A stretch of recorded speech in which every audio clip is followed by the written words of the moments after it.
Okay, it is 7 o'clock. Welcome to everyone, either in chambers or on the phone. This is the regular meeting of the Council of the Municipality of Swan Valley West, held in the Council chambers at 216 Main Street, West Swan River, Manitoba, this 8th day of December 2020 at 7 p.m. Due to COVID-19 restrictions, some members are attending by phone, due to the numbers allowed in chambers. Present in chambers, myself, Councillor Deputy Reeve Blosha, Councillor Wills, and Councillor Kushniryk. On the phone, Councillor Foster, Councillor Gade, and Councillor Pierrepont. As well in chambers is the ACAO Finance Officer James Webb.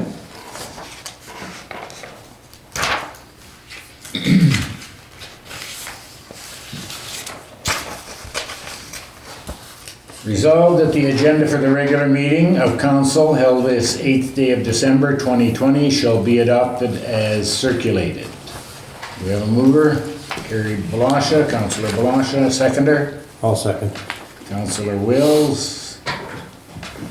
Any discussion?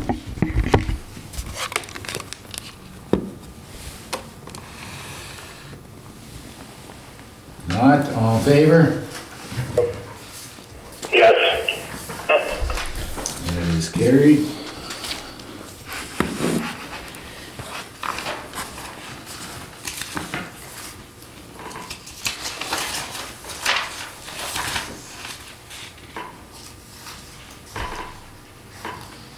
Resolved that the minutes for the regular meeting of Council for the Municipality of Swan Valley West held on November 24th, 2020 shall be adopted as received. Do we have a mover for that? Yes. Councillor Kushniryk, I'll second it. and that was Councillor Foster. Any discussion? If not, all in favor? Yes. Yes. That is carried.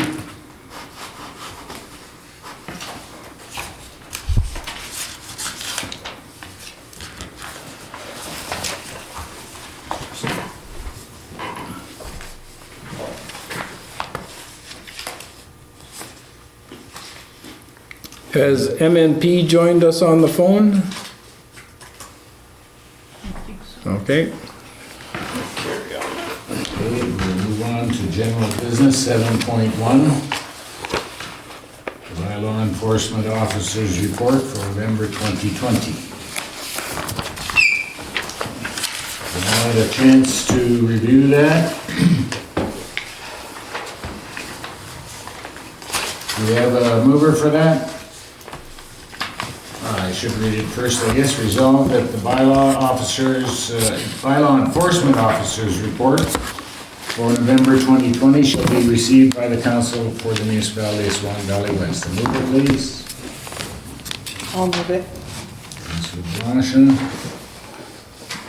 Seconder. I'll second. Councillor Wills. Any discussion surrounding it? One question I have, pick this up so you can hear me better. That process server mentioned on there a couple times. Do we know who that is? I believe we do. Is there a need to know it publicly? Why so we're paying them, so it's public knowledge anyway. Brian LaForce. Brian LaForce. Well, thank you. Any other questions?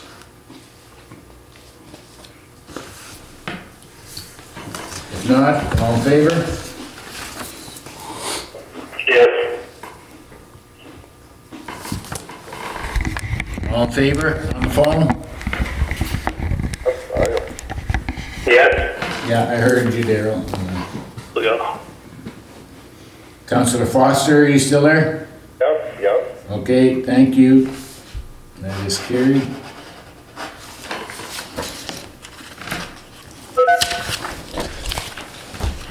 Who's joined us on the phone? On Medwind, I'm gonna mute now. Good, thanks. Okay, Welcome. okay, we'll go to 7.2, the urban animal report for November 2020. Resolved that the following animal control reports shall be received by the Council for the Municipality of Swan Valley West. The Urban Animal Control Officer's report for the month of November. Be it further resolved that payment for the above services shall be approved as submitted. Do we have a mover for that, please? I'll move it. Councillor Foster. Seconder, I'll second. Councillor Kushniryk. Any discussion?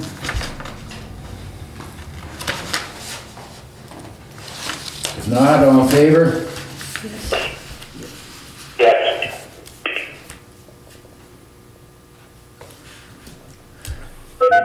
That is carried. Who's joined us on the phone? Hello, do we have a new participant on the phone? Yep, it's Jenna from MNP. Hi, Jennifer. How are you? Hey, Jenna. How are you? We will just do one more resolution and then we'll get right to you, okay? Okay, Okay, this is resolved that the following animal control officer's report shall be received by the Council for the Municipality of Swan Valley West, and that is the rural animal control officer's report for the month of November. Be it further resolved that payment for the above services shall be approved as submitted. Do we have a mover? I'll move that. Councillor Blosha. Seconder, I'll second it. Foster. Councillor Foster. Any discussion? If not, all in favor? Yes. Yes. That is carried.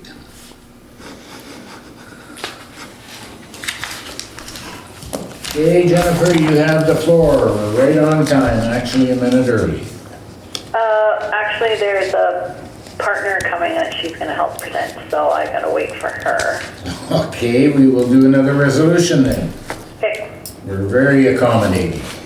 thank you. This is the committee one, so it'll take,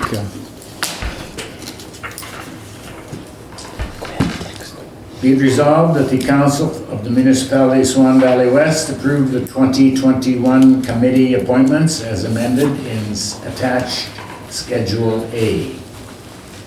Do we have a mover for that? yep. I'll move. Councillor Kushniryk, I'll second. Councillor Wills is seconded. Any discussion surrounding it? You can take off the word. Carrie, I don't have the new document, I only have the old one. That's what we're working off of. So are we, like, are we making changes or are we just approving this? I'm kind of confused what we're doing. We have to go through, It is. we have to go through the committees to see if, Oh, you want to go through the yeah, committees? to see if everybody's all right with the status quo. Okay, So what we propose here is that we just go through the committees, if anybody wants on or off. Basically, if they want to stay the same is what we assume, but if there's any changes. okay, on the Legislative and Finance Committee is myself, Councillors Blosha, Wills, Pierrepont, Foster, and Kushniryk. Human Resources and Policy Committee, Councillors Blosha, Wills, and Pierrepont. Shared Services Committee, myself, Councillor Kushniryk, and Councillor Pierrepont. Transportation, Drainage, and Bridges, myself, Councillors Blosha, Wills, Pierrepont, Foster, and Kushniryk. Water, Sewer, Utilities Committee, the head of council, the Council LUD rep, Councillor Blosha, and the LUD committee reps, Councillor Kushniryk, and the utility supervisor. Fire Committee, myself, Council LUD rep, Councillor Blosha. From the LUD, Representative Hack. And the Fire Chief. Landfill Committee, Councillor Blosha, Councillor Kushniryk, Councillor Foster. For the LUD Committee, Councillor Blosha, alternate Glen Foster. Emergency Measures, Councillor Kushniryk. Swan Valley Veterinary, Councillor Foster. Chamber of Commerce and Parkland Tourism, Councillor Pierrepont. Valley in the Mountains Tourism, Councillor Pierrepont. Northwest Regional Library, Councillor Kushniryk. The Citizen Reps, Michelle Minish and Cindy Mackey. Swan Valley District Recreation, Councillor Wills. Citizen Representatives, Shane Justician and Janet White Riddle. Benito and District Rec Complex, Councillor Foster with the alternate being Councillor Blosha. Age Friendly Manitoba, Councillor Pierrepont. Louisiana Pacific Canada Liaison, Councillor Pierrepont, alternate Councillor Kushniryk. Valley Water Pipeline Project, Councillors Foster and Councillor Wills. Treaty Land, Councillor Pierrepont. Swan Valley Planning District, Councillor Wills and myself. Swan Valley Airport Commission, Councillor Foster and myself. Swan Valley Health Facilities Foundation, Councillor Blosha. Swan Valley Medical Stakeholders Group, Councillor Pierrepont. Workplace Safety and Health, Councillor Wills, Councillor Blosha and Councillor Kushniryk. Swan Lake Watershed Conservation District, Roaring River, Fable Creek. Citizen appointment, Don Mahan. And from Council, Councillor Wills, with the alternate being Councillor Kushniryk. In the Upper Swan River, Lobstick Creek, Larry Martin is our citizen rep.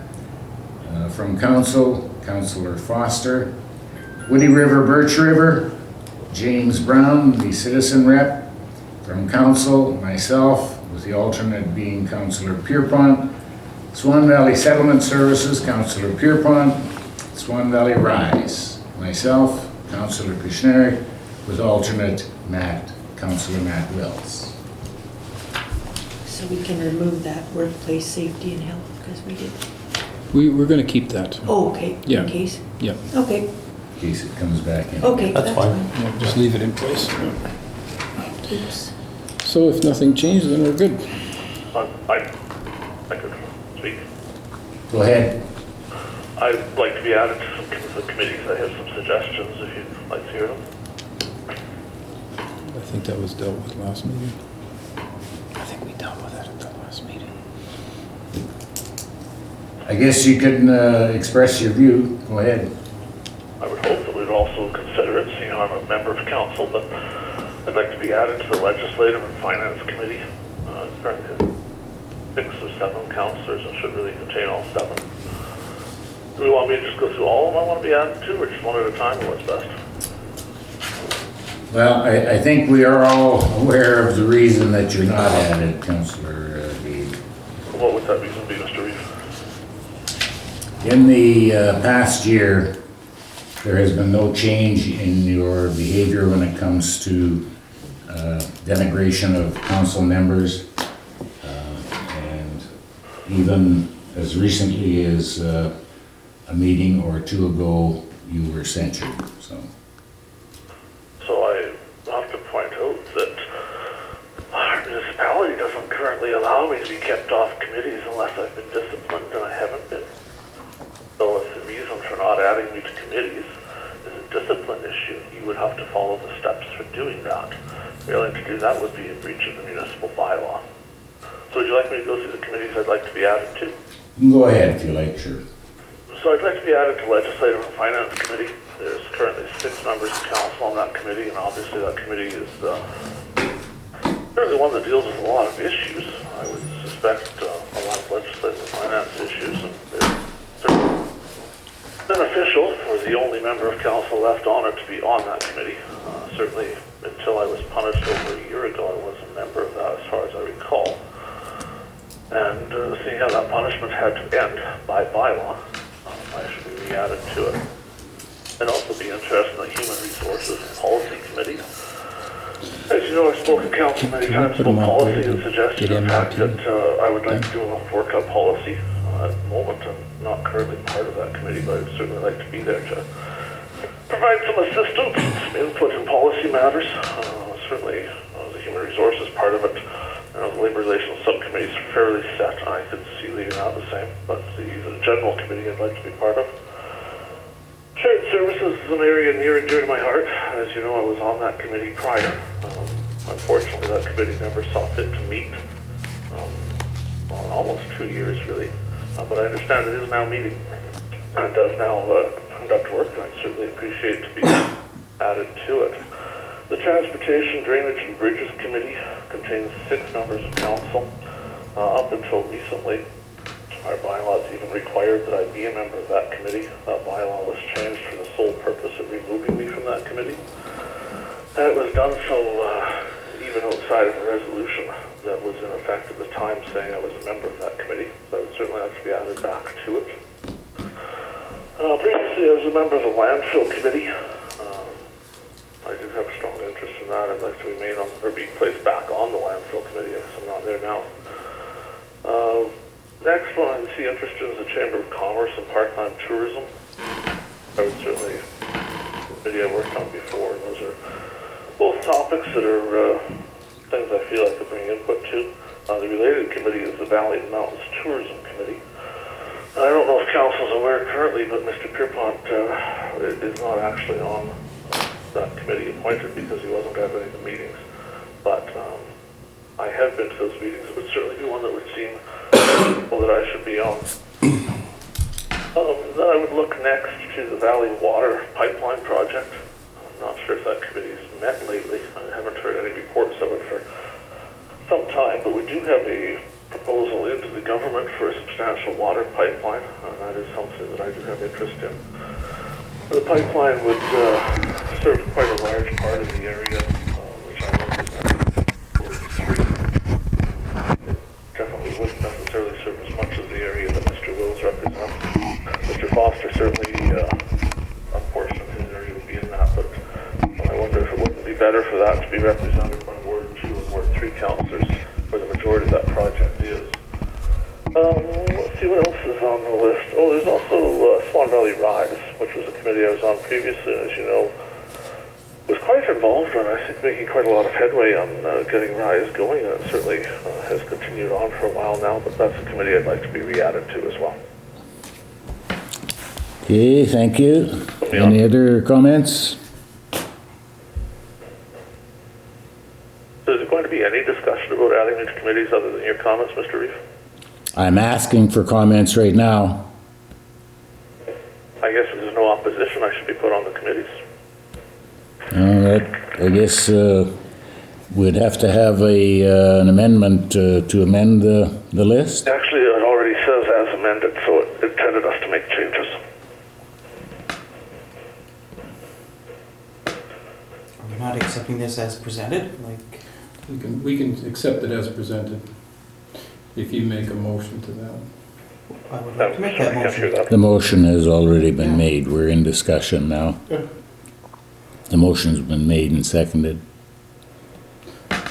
There's no, That's right. Is there any further comments from anyone? I'd like a recorded vote if we're not going to have any more discussion. And I certainly would address all of the members of council and suggest that if you have some reason why I should not be on committees, now would be the exact time to state that reason, or else the only reason that's being stated is Mr. Galloway's statement that this is punishment to me. And that is... That's your choice of words, Councillor Gade. I did not use the word punishment. I am perfectly capable of describing a situation without having someone put words into my mouth. What would you describe it as exactly, so I make sure I use your words? I have described it. Which was what, sir? You will have to check your recording. I'm sorry, I don't have a recording. Well, there is one being made. So you're refusing to discuss why I'm not on any committees tonight? I gave you the reasons. The reason was that my performance or my behavior has been such that I'm being punished. If you want to dispute that, now is the time. Otherwise, that is the reason you gave. I did not use the word punished. Did you mean punished? Let's not split hairs. Let's ask for any further comments for a third and final time before I call the question. I could make some more comments. I have the floor again. You have spoken to this for a number of minutes now, Ms. Councillor Gade. If someone else has a comment, we would all welcome it. If not, it is time to call the question, and Councillor Gade has called for a recorded vote. Right, and I have 15 minutes to speak to it, Mr. Reeve. Are you going to allow me my 15 minutes? Or are you denying me another bylaw? I'm suggesting that you've probably spoken to it for 10 minutes, so go ahead. So I have 5 left. Yes? You're good at math. Well, that sounds really condescending, actually. So I want to spend some time reminding Council about the new bylaw we passed. It's a very important bylaw. It's a bylaw on the Code of Conduct for Council. And as I recall, there was only one member of Council that voted against that bylaw. And he had some pretty strong reasons for why. And it was me. In fact, I abstained on the final round of it. I abstained so my reasons were recorded. None of those reasons involved the idea that I didn't think we should follow most of the bylaw. It just involved a couple small sections of it that were really important. So tonight, we have an opportunity to assign committees for next year. Previously, it was explained to me that at the end of November, there would be consideration given to putting me back on committees. That turned out to be an untrue statement. When I attempted to bring a resolution to do that, no one would second the resolution. So it was never considered and never discussed, which was breaking of Council's word to me. The committee appointments have come back again. And again, the Reeve certainly will dispute this, but it appears that the reason I'm not being appointed to any committees is some form of punishment. And I know he's used different specific words, but the end result is the same, and certainly those viewing at home will have the opportunity to consider that that is probably the reason I'm not being appointed to even a single committee. In the last year, I've heard from numerous people in my ward and across the municipality that think Council is dead wrong in this decision. They think Council is being childish, and they think they're making a grave mistake. Up until we passed our new bylaw, that was only their opinion. It is now not their opinion. It is now a matter of our bylaw. And by refusing to place me on committees tonight, you are very simply breaking our bylaw for the Code of Conduct of Council. Each and every person has an opportunity to state a reason why they won't appoint me to any committees. If you don't state one, it certainly sounds to me like you're going along with what the Reeve is saying, that it is some sort of behavioral issue. That would lead me to believe it's some sort of punishment issue. If there is an issue with my conduct on this council, you have a perfectly good bylaw with which to punish me. Any one of you complain for what that issue is. We could go through the process of resolving it, have an outside person make the ultimate decision of whether or not I have broken the code of conduct. Punishing me without having any evidence, any trial, any investigation, or any outside involvement other than the 6 of you certainly is not within the keeping of our bylaws. It is a breach of them. Outside of that, it certainly is the type of issue that makes people lose confidence in our council. That in itself is a breach of the bylaw. Taking actions and refusing to explain them, refusing to explain why you're punishing a member of council, why you're refusing to put that member of council on committees when he's very capable of being on committees. He's been on committees before, where in fact some of those committees sent letters to council begging you not to take me off those committees because of my input and how much they valued me. That shakes to the very core the governance structure of our council and the public's ability to have any faith in it whatsoever. So as my time winds down, I remind you again, to not appoint me to committees is a breach of our Code of Conduct bylaw.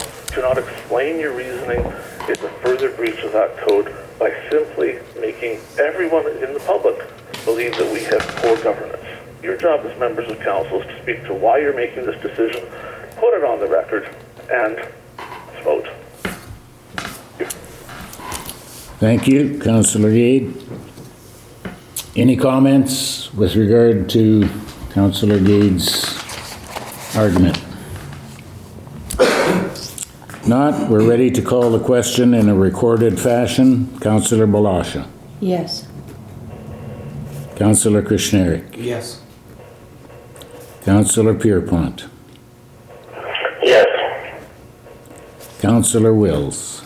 Yes. Councillor Gade. Councillor Gade. I said no already. Oh, I did not hear you. Councillor Foster. Yes. And yes for myself. I declare the resolution carried 6-1.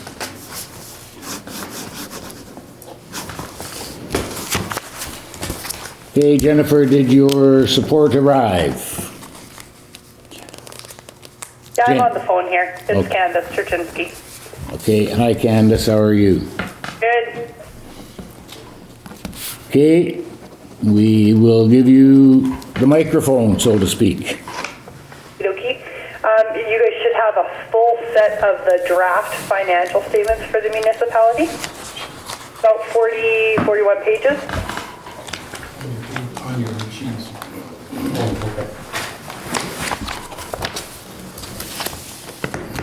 Start on page 3, which is actually PDF page number 3 if you're following along digitally.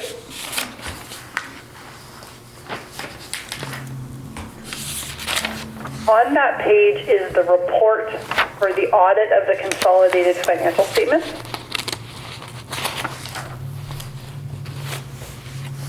For the folks that are familiar with audit reports, keep in mind a couple of years ago there was a bit of a change in the format.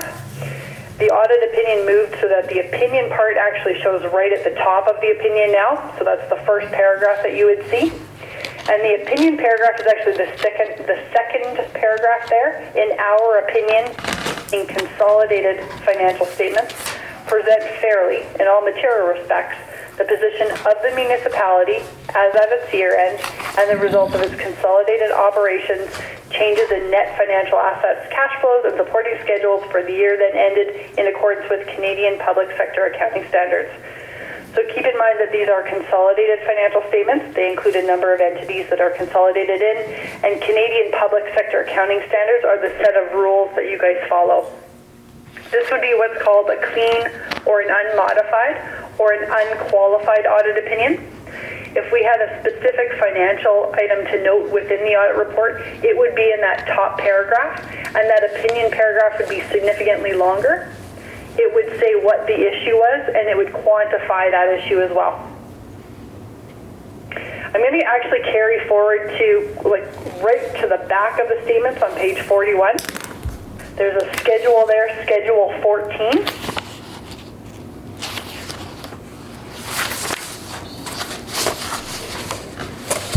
Page of that? 41. Schedule 14. One on the PDF as well. Just to note, keep in mind this schedule actually lists the municipality's compliance with the Municipal Act. So again, the Municipal Act is more on a cash flow basis than the public sector accounting standards are. And your compliance with that is right on the top line there. Sorry, I think I heard somebody in the background. Sounded like someone may have joined us. Did someone just join? I think that was the leave sound, actually. Leave? Oh. Okay, go ahead. That top line there reflects the Municipal Act compliance, so it actually starts municipal net surplus under the Municipal Act. And then it lists the general column there, where you actually saw a surplus of $798. Keep in mind that that's one of the numbers that the province evaluates you guys on. If that number is positive, then from a financial standpoint, you're in line with the Municipal Act itself. Next to that, it gives the utility number. So that being the 1,682 listed for the utility. For the Public Utilities Board, they actually use the number at the bottom of the schedule.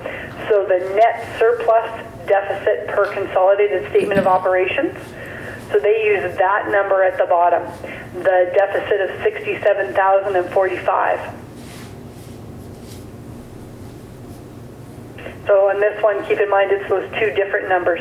The cash flow number under general, the 798, and under the utility, the $67,045. $1,045 deficit is the two numbers that they compare there. One thing I just want to touch on is if we look at that net surplus deficit per consolidated statement of operations under the general side, that is the surplus that's shown under the public sector accounting standards. So we'll get to more detail on that one, but that's sort of the difference between the two. The top number is based on cash flows, and the bottom number is based on accrual accounting. Are there any questions on this schedule?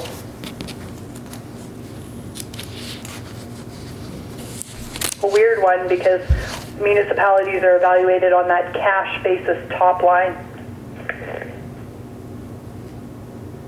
Okay, I'm going to flip back to the balance sheet if there's no questions on that one. So the balance sheet is actually on page 6. And just keep in mind now, each of the numbers that we're going to talk about is a consolidated statement, and they're also statements prepared under public sector accounting standards. So they aren't the cash flow municipal act ones, these are based on accrual accounting. So one item that I want to touch on the statement of financial position, and we've talked about this one for the last couple of years, is actually in the middle of the page there, the net financial assets number. For 2019, that's $2,880,159. And keep in mind what this number tells you. It gives you some information in terms of the financial security of the municipality. So in other words, you guys actually grew your financial health by about $400,000 between 2018 and 2019. And this sort of represents a little bit anyway the wealth or the retained wealth that the municipality has been able to put aside. So if you're comparing financial statements, one item that you'll notice is a lot of the municipalities that have to fund things through debt will be in a net debt position, the opposite of where you guys are. And that represents an amount they have to fund from future taxes.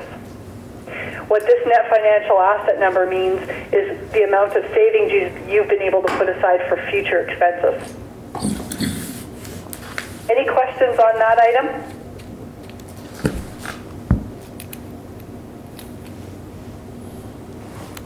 Okay. Within the balance sheet, the rest of the items that we noted were fairly consistent with the prior year, so I'm not going to touch on a ton of those. And we will talk about the accumulated surplus at the bottom of this financial position statement as we get a little bit further along. I'm going to carry forward to the statement of operations. It's the next page, page 7 in your PDF. And one of the items that we noted as we compared both to the budget and to the prior year was the consistency in the expenses and really in the revenue as well. Under the revenue side, we're looking at that middle column there that gives the current year actual numbers. So the only number I want to touch on there under revenue, right at the bottom of revenue, there's a grants other section. And you can see the current year grant is actually up with a little bit of gas tax top up that you guys got in the year. So that up just a bit more than $100,000 to the $385,074. And then some differences in the expenses. The main item impacting there was a few transportation projects and payroll, but still very consistent both with your budget and with the prior year. So that being total expenses of the $3,725,457. So working that through, that actually gave you an annual surplus of $345,915, up from the $241,749 last year. So again, keep in mind this is a public sector surplus, not a cash flow surplus. Any questions on either of those? I'm going to move forward to the notes to the financial statements. They're on page 10. The start of the notes to the financial statements will give you information on how different are recorded in the financial statements. I want to touch on note number 2, item A, the reporting entity. You'll see a number of organizations there and the percentages listed for them. That when we talk about consolidated financial statements, that is the entity and the percentage that gets consolidated into your annual financial statements. So it's the municipality, the utility, the reserves, and these percentages of these extra entities. I'm going to flip forward through a number of the notes to note 13, the subsequent events note, which is on page 18. This is a new note this year.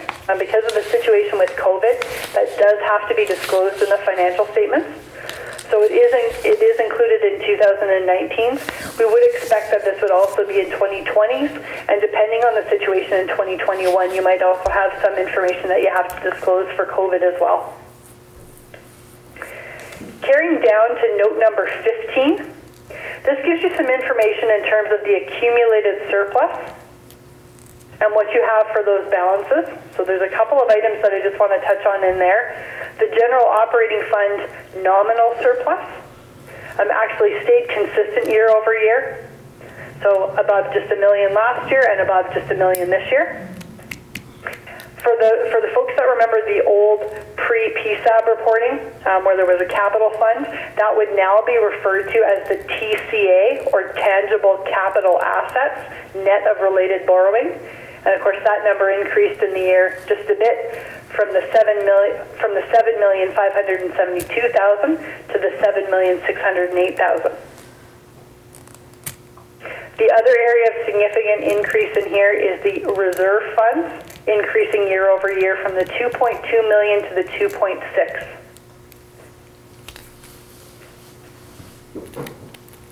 I'm going to carry forward into a few of the schedules next. So page 21, Schedule 1. This gives a breakdown of the tangible capital assets that the municipality has. So a couple things to note in here.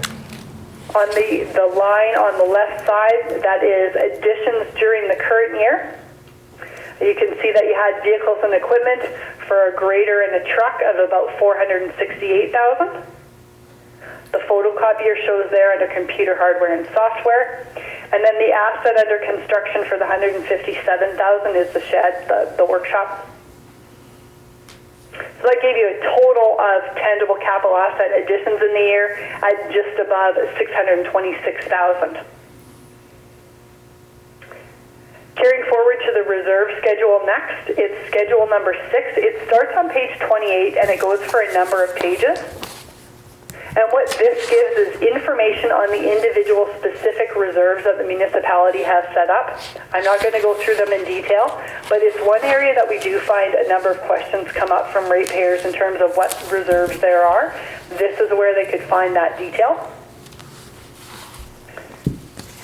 Last year we touched on Schedule 7, which is on page 32. So I wanted to draw your attention to this one again this year. It lays out the budget, the actual 2019 and the actual 2018. It's on page 32 of the PDF as well.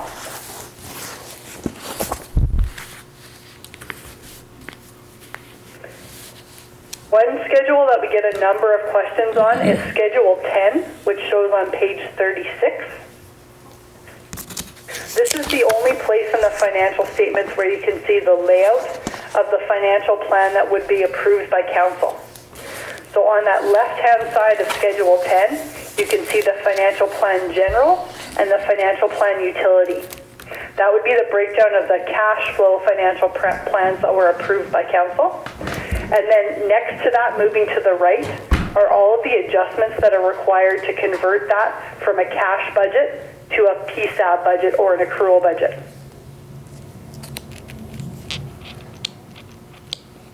Any questions on any of those notes or schedules? I admit I have one or two, but I'll save them until the end because you might answer them. I'm at the end. Feel free. Hey, does anybody else want to go first? Because no doubt the rest of Council has a lot of questions too. I don't want to monopolize the time. Go ahead, Councillor Gade. So I'm curious to start. Normally when we see financial statements, we also see an audit letter. I'm not sure if that's the right term for it, but a separate document that sort of speaks of anything you found during the audit that we should be aware of. I'm not seeing that tonight. Have we been presented with that? That has been sent, but it isn't included in the financial statements. For us to actually be able to issue that report, we have to know that the financial statements will be approved. It sets our audit report, and then we have a reply based on that. Okay, thank you. I assume, but it's a question that came up a while back. I just want to make sure. When you do this, I would presume that for all of those reserve funds you have listed in the schedules, for the money to be listed there, the corresponding account in the bank has that exact same amount in it? Like those are That is not a requirement. So if you're looking at page 28, Schedule 6, information that's actually disclosed here is the surplus. So this is a schedule that was added by the province. In some cases, we have actually edited this schedule to include the cash flow balance. So this is only the surplus side. It does not mean that those reserves are fully funded. So is there anywhere in here a person would be able to look? I'll just make up a number. Say we had a reserve for buying a widget. And in our financial statements, it said we had saved $100,000 for widget buying. Is there any place that you would look and say, is there $100,000 in the bank account that goes with that? No. The closest place is on page 14 and note number 3 at the top. Okay. And you'll see there's a line at the bottom that refers to the municipality has designated an amount for the reserves for debt and principal repayments and acquisitions. And then it also refers back to those fund balances and gives a total amount listed as reserve cash. So what we're finding is municipalities that want to show the amount of cash specifically in each of those reserves add that as additional information into those schedules in Schedule 6 on page 28. So almost like a reserve balance sheet, if that's the right word. A step further back, would it be fair to say that the cash and temporary investments, that $3.3 million or whatever it is, that would match the amount of money in the total bank account? Yeah, it wouldn't. It doesn't actually show up by reserve, so that would include the utility as well. So that's why if you think the ratepayers would really want to see the amount of individual reserves and the cash balance there, I would recommend considering including that on Schedule 6. I guess maybe I didn't ask the question very clear. What I'm wanting to have the answer to is $3.3 million that we show as cash and temporary investments. If you were to go to the bank account that showed not just the reserves, but all the bank accounts we have, would that number match? It would. Cash would include reconciling items as well. So for example, not just the amount on the bank statement itself, but outstanding checks and outstanding deposits. So a normal reconciled accrual bank. Okay. Earlier on, you mentioned that this was basically a clean audit, and I'm making up a word there. You had a much fancier one for it, but there was nothing financial that needed to be reported. Nothing was found. You know, last year we talked about there being a dollar value of which would trigger a statement to be made. Are you able to tell us, like, if it was a $5 mistake, obviously it doesn't trigger that, right? What is the value we would have to have of a mistake before you'd be saying it wasn't clean? The total number, so when we consider everything, it would have to be above $78,000. So that would be called materiality. So it can be any combination of errors that we find in any place in the financial statements or one large error. So it would be safe to say you found that all the errors you found, were there any, were still less than 78,000? Correct. Otherwise, we would have to qualify the financial statements. The other thing that would result in a qualification in the financial statements itself is if there was some other issue in there. So if you'd chosen a policy that was specifically outside of the public sector accounting rules, that may be below 78,000, but we would feel a need to report it anyway. Okay. We looked at that schedule briefly. It was Schedule 7.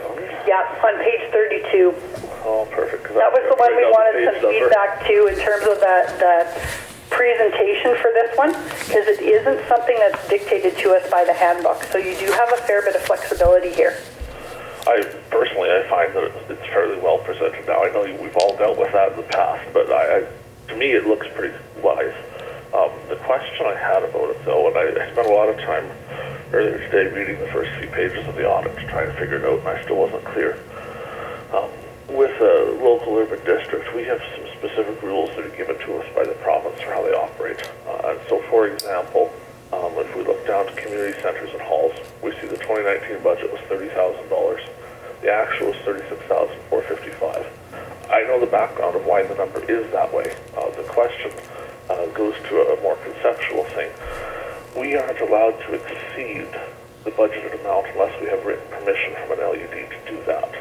So does your audit look at any of those concepts of we obtain that permission, were we allowed to spend more than the budgeted amount for the LUD, or is that not something part of it? It is in terms of the total municipal act side of things. In terms of the LUD rule itself, that would definitely not result in a qualification of this audit opinion. So in other words, under the rules of the public sector accounting standard, even if that number was $100,000, we could still issue a clean public sector accounting standard audit opinion, which is what's required by the province, and that isn't an issue. If it was, say, 120,000, so we passed that 78, and then we would see something? Nope, actually that wouldn't even matter because we're following the rules of public sector accounting standards in this case. That does not govern what falls under the community centers and halls category. Okay. Next, I turn my attention to page 24. Yep. And you will have a simple answer for this, but sometimes it eludes me. We're showing $154,621. And I look at our own internal documents, and it shows $61,260 for libraries. And I assume that's something to do with consolidation, but it surprises me it would be such a change from consolidation. Could you speak to that at all? It is based on the consolidation. So there is an inclusion of all of the information for the library that would be included in there as expenses. So that would be the main area. We can give you a breakdown in terms of what expense accounts are included specifically in libraries, but it's above and beyond sort of the municipality's levy in that area, if that makes sense. If these were non-consolidated financial statements, that would closely approximate the levies that you guys made for those. On the consolidation side, it takes in more library expenses on a gross basis. The revenue shows on the revenue side, but the expenses show on the expense side. So our revenue would also be somewhat overstated. To be. Yeah. Okay. And overstated in a couple of ways, right? So on a normal basis, you would look at the general operating fund. So these would be grossed up by utility operating fund, reserve, and the entities. The only thing I wanted to circle back to, I'm not sure we both understood the first question about the letter. I just been thinking about it. I think you're probably thinking I'm referring to that letter we get that says, you've approved the financials, everything is good. I'm thinking about the one we got last year that we reviewed in camera that had, I won't say nitpicky, they're all valid concerns, but things that said, you should do this and you should do this and it would be better if you did that. Yep, no, that letter still exists and it will be available for you guys. We don't present that letter as part of a public hearing. That's normal practice for all audits. So it is available, but not part of your public board meeting. So will that be something, maybe that's a question to Reeve Galloway, not so much to you, but is that something council plans to review before we pass this audit? Do we have the letter? It's the one you and her went over. Pardon? That's the one you and her went over, Jen and you went over. And It's, we don't have to, So, publicly, we can. For that letter, We can do it. I can make sure that that's sent to you from our email, just so that we know that you guys have a copy of that and you can go through that ahead of time. Well, the good news is we finally now have municipal emails, which was one of the things I think we talked about last year. Yeah, well, that one's always a tricky one, right? Because we're always really careful about which email something goes to. Right. So the letter you're referring to is an audit findings, or sometimes different accounting firms will call it a management letter, that type of information. So that gives information, one, on the materiality that we would have discussed last year, some general policy and timing stuff, and then any recommendations that we would have for council in terms of the financial operating side of things. Perfect. That concludes my questions. Thank you. Thanks. it will be able to be reviewed in camera, Councillor Gade. Okay, any other questions from anyone?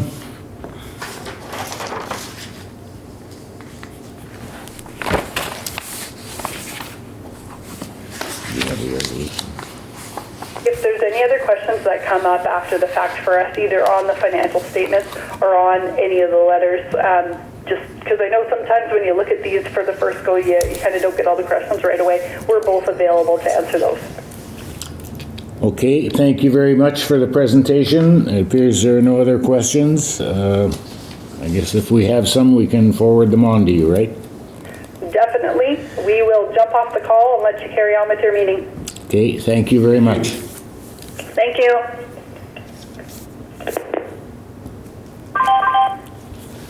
Okay, 7.5. Sale of Crown lands in the arm of mountain. Whereas the arm of mountain is inquiring to buy 7.3 acres of Crown land in the town of Mafeking, known as Public Park Plan, number 632 DLTO Mafeking, in the part of northwest 1/4 1 and part in southwest 1/4 12 4326 WPM, west of Railway between 3rd Street West and 4th Street West. And whereas the arm of mountain wishes to maintain the vacant park and use it for recreational purposes, picnic area, removal of deadfalls, maintain storage building, and to maintain grass as outlined in the circular from Real Estate Services Branch, Manitoba. And whereas the sale, number 73545, is to be circulated by all neighboring municipalities, and it is important to government that comments are being provided so that an informed decision is made concerning the disposition of Crown land. Be it resolved that Council has no concerns regarding said proposed purchase and use by the arm of mountain, and be it further resolved that the Reeve shall sign on said circular on behalf of the Municipality of Swan Valley West. Do we have a mover? I'll move that. Councillor Wills. I'll second it. Councillor Blosha seconds. Any further discussion? If not, all in favor? Yes. Yes. That is carried.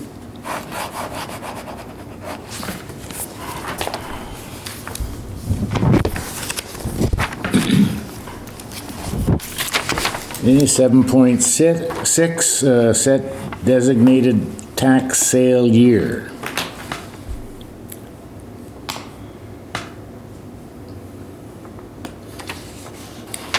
Whereas Section 365 Sub 2 of the Municipal Act provides that Council may in any year designate the immediately preceding year or any earlier year as the year for which properties, the taxes in respect of which are in arrears for the year, must be offered for sale by auction to recover the tax arrears and costs.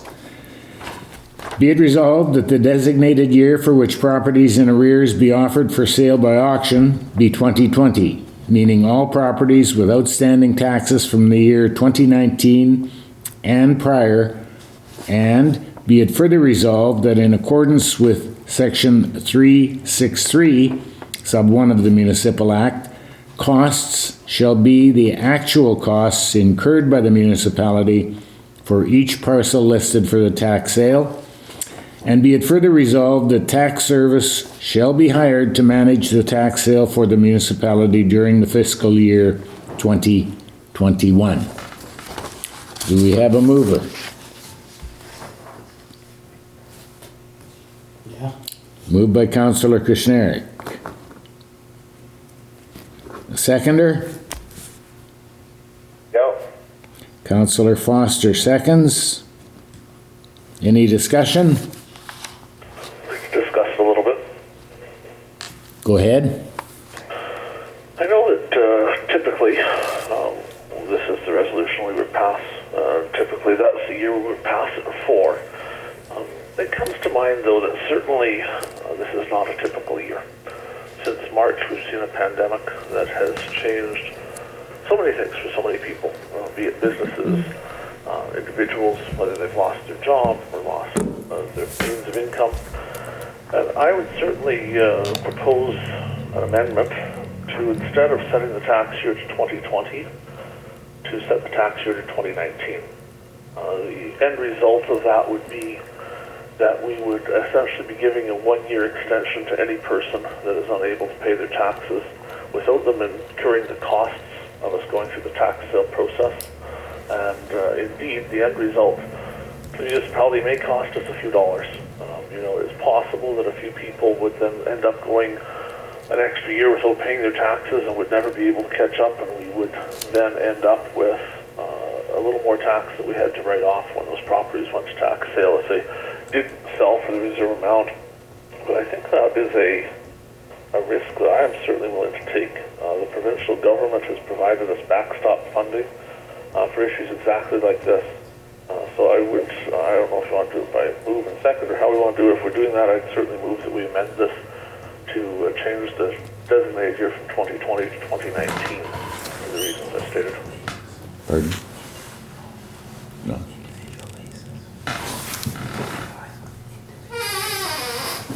I'm being told that we can't, no?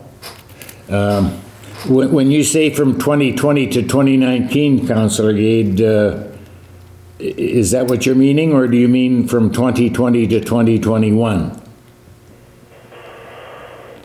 Well, my understanding, and maybe I'm not correct on this, is that if we say that the designated year is 2020, if at the end of 2020, things from 2019 aren't paid, it goes to tax sale. But we do have the opportunity to set any year or previous year to be the amount. So if we set it to 2019, it would essentially mean that everybody got an extra year to pay their taxes if they hadn't already paid them. So nothing new or additional would go to tax sale that isn't already there. And normally we would be done our tax sale, but it was delayed due to COVID as well. So the end result of what I'm proposing is we would not add any properties to the tax sale list at the end of this year. Okay, but there are many properties already in the works with tax service that have been served letters, been charged service fees for doing so, fees that are beyond our control and do not accrue to the municipality but to tax service itself. Well, and that's part of what I'm speaking to here. It wouldn't make a change for those, and I think that is fair because those properties went to tax sale before the pandemic started. They essentially went to tax sale on January 1st of 2020. So what the change I'm proposing would do is mean that those properties would remain in tax sale. There'd be no change to that, but we would not add any additional properties on January 1st, 2021 into the tax sale process. So taxes that are due in 2020 are what you want prolonged without penalty to 2021. Well, it's this strange concept of how this thing is written, right? So essentially, if on January 1st you owe 2 years of taxes, you're going to tax sale because you owe 2019 plus you owe the 2020.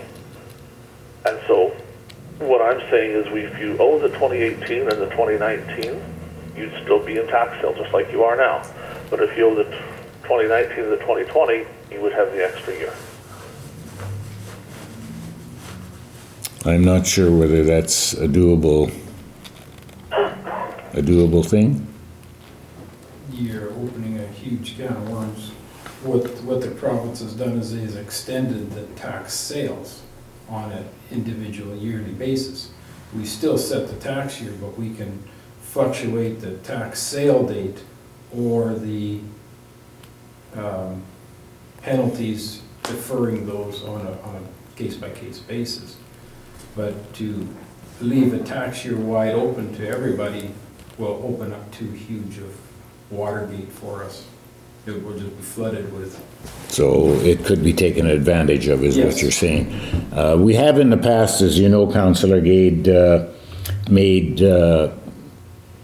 some conditions for individuals who, in their mind, could not meet their obligations with respect to taxes, and we've taken them on a one-on-one basis and adjudicated them. And as has been suggested by administration, by doing a wide open thing, you're actually inviting a flood of non-payment, basically. Just curious, what is our percent percentage for late fees for taxes per month? Is it 1.25 or is it different? 1.25 is what admin thinks. Okay, so I understand it may result in some people not paying their taxes as promptly as possible, and certainly that's exactly the reason I'm proposing it, is that it would not force them to pay the taxes as promptly as possible. But a 1.25% interest rate per month is a fairly substantial late penalty. So I would think that we wouldn't see a lot of people. I'm not sure if we calculate that compound or not. It's certainly 15% if we don't compound it, more if we do. Essentially, I guess, I'm well aware that it might lead to some people not paying their taxes as promptly, but they would be paying 15% interest, which is far and above our cost of borrowing. So even if we had to borrow money because of it, our cost is well below 15%. I don't think we would have to, because the government did provide us bridge funding for this type of an issue. And it wouldn't, in the end, if a person intended to keep their property, they would essentially be getting a loan for the property taxes at 15% interest from us. If you want to look at it that way, technically it's not true, but it's the essence of it. The only thing it would ultimately affect is if a person had a property that was not already in tax sale, that had no intention of ever paying the taxes, we would lose one additional year's whatever the taxes was when that property eventually did go to tax sale. Do you know how many are pending? I couldn't tell you that. It's posted, but Is there quite a list though? no. I'm being advised that the list is actually not that long, and if duress is a case, then I'm sure that council, as they have in the past, look at each individual case. But does anyone else have an opinion on this?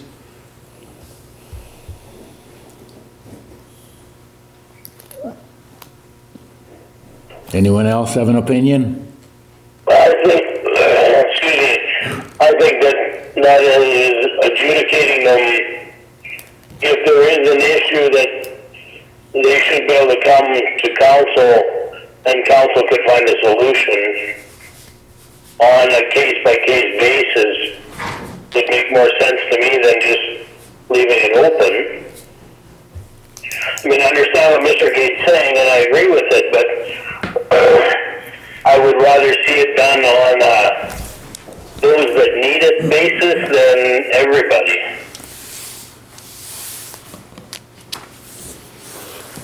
Any other comments?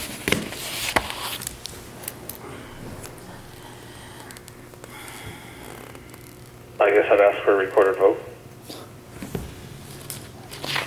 Did you want to propose an amendment? We can try that. Yeah, certainly I would move that we amend the resolution to change the tax year date from 2020 to 2019 for the purpose of allowing one additional year for those who have been affected by COVID-19. Okay, you move that. Do we have a seconder?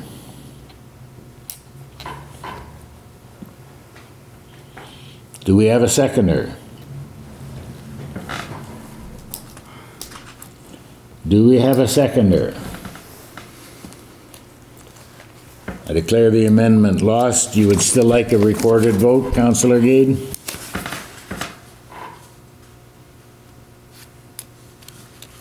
Councillor Gade? Yes, please. Okay. Councillor Blosha? Yes. Councillor Kushniryk? Yes. Councillor Wills? Yes. Councillor Pierrepont? Yes. Councillor Gade? No. Councillor Foster? Yes. And yes for me.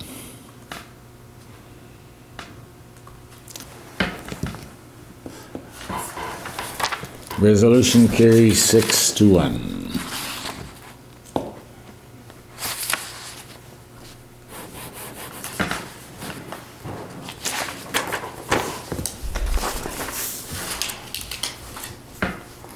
Okay, 7.7, Fire Department report for Swan River. Both the Swan River and the LUD are NOAA call-outs.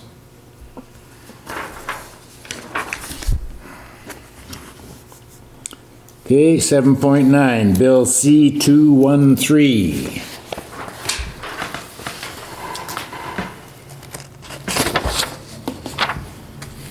Whereas the introduction of the Canadian Pharmacare Act specifies the conditions and criteria that provincial and territorial prescription drug insurance programs in helping the Canadian public be able to afford their prescription drugs with Bill C-213. Therefore, be it resolved that the Council for the Municipality of Swan Valley West does hereby endorse Bill C-213. Do we have a mover?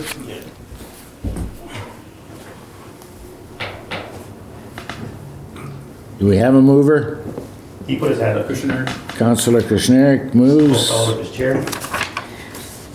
Do we have a seconder? I'll second. Councillor Wills. Any discussion? Yes, I see the letter we received is from Peter Julian and Jenny Kwan and Don. Those particular members, Parliament, represent New Westminster, Burnaby, Vancouver East, or Vancouver Kingsway. Do we have any idea if those are Liberals or Conservatives or what kind of party they represent? I'm taking a guess when I think that they are NDP, but I wouldn't bet money on that. But they are either NDP or Liberal, I would assume. I wonder how we would feel if federal government letters and resolutions urging us to do something. It seems a little bit like we're meddling in somebody else's playground here. We certainly pride ourselves as municipalities on being a third level of government in Canada. It's very rare for levels of government to start meddling in each other's business unless it directly affects them in some way. And none of these people are even from Manitoba. I would question a little bit whether we really want to be, poking at the federal government on behalf of what Mr. Galloway says might be the NDP party.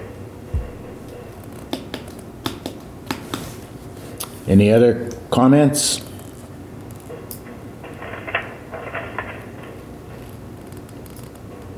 There's no further comments. All in favor? Opposed? On the telephone, opposed? Yes. Okay, Councillor Gade, did you reply? Abstain, please. Abstain? Okay, and Councillor Foster? Councillor Foster? Opposed? Okay. I declare the resolution lost, 4-1 with one abstention. Pardon me, 5-1 with one abstention.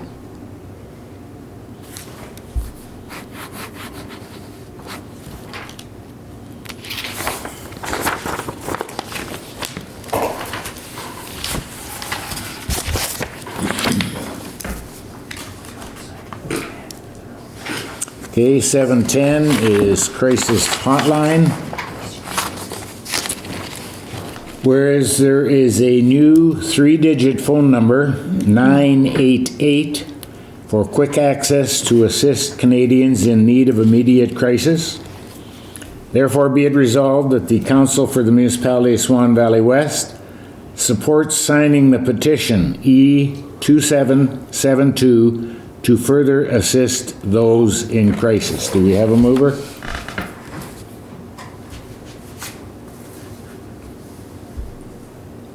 Do we have someone to move? I'll move it. Moved by Councillor Wills. Do we have a seconder? Yeah. Councillor Kushniryk. Questions or comments?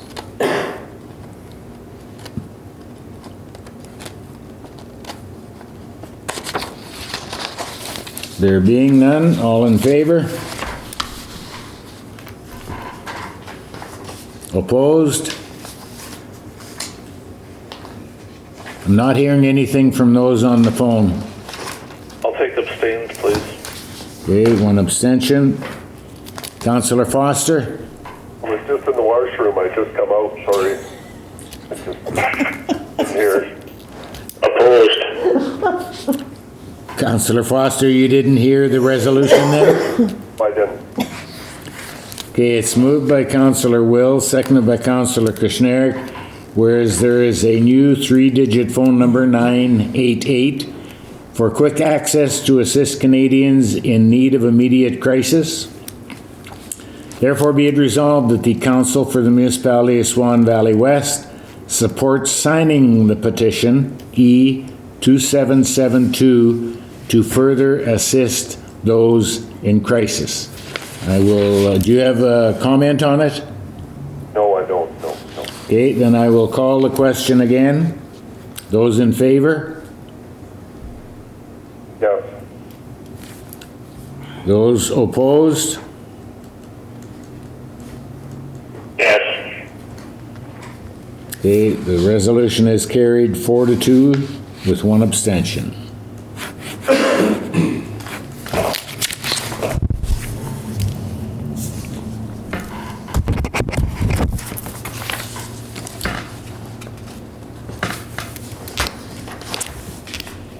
Seven point 11, whereas the purchase of a John Deere 60 heavy-duty rotary broom is necessary for efficient cleaning of sidewalks in the LUD of Benito and was included in the 2020 financial plan.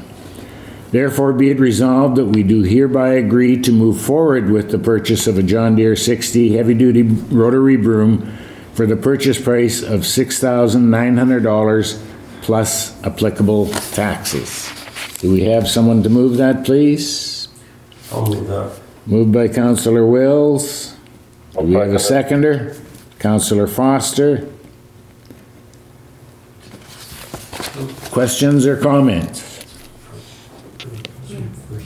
Oh, yeah. If not, the question, all in favor? Hold on. Oh, Trying to make sure you hear me. I don't think you always are. no, nobody heard you here. Okay. I was kind of curious. It's $6,000. Could we just speak for a moment about our purchasing policy? We followed it, I assume, in this case? We went out to market and this is the quote that we got. Everybody else wasn't providing quotes. So this is based on one quote?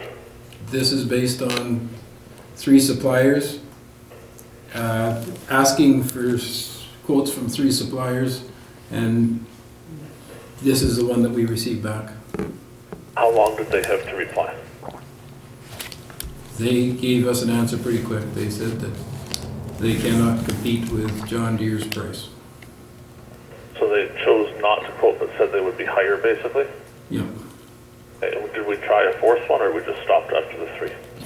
We had preferred suppliers, and that's where we ended up at. Okay, and when they knew what John Deere's price was, how did that come about? They are in the market. They know what that is. So we really have, they have no idea of knowing what John Deere quoted us, correct? Correct. So they declined. Say, for example, their price had been $5,000, but John Deere normally sold the equipment for $4,000. It could well be that we were about to pay more than somebody else would sell it for because we don't actually know what they sell them for. Would that be accurate? No, it would not be. Okay, so what do they sell them for? They told me that they're in the market, they know the business, and that they're all made by the same supplier, manufacturer, and they don't compete with John Deere. They say, when you need parts, come and see us. We'll do business. So I wonder if you're kind of catching my point. I catch your point very, very clearly, yes. That we could be quoted a lot higher than normal, and we would have no way of knowing that. Yeah, well, we went through the details, but There's no problem, like, I'm not spending your money in air, guaranteed. I'm certainly not suggesting you are. I'm suggesting that we have a purchasing policy to ensure that we do this in a certain manner.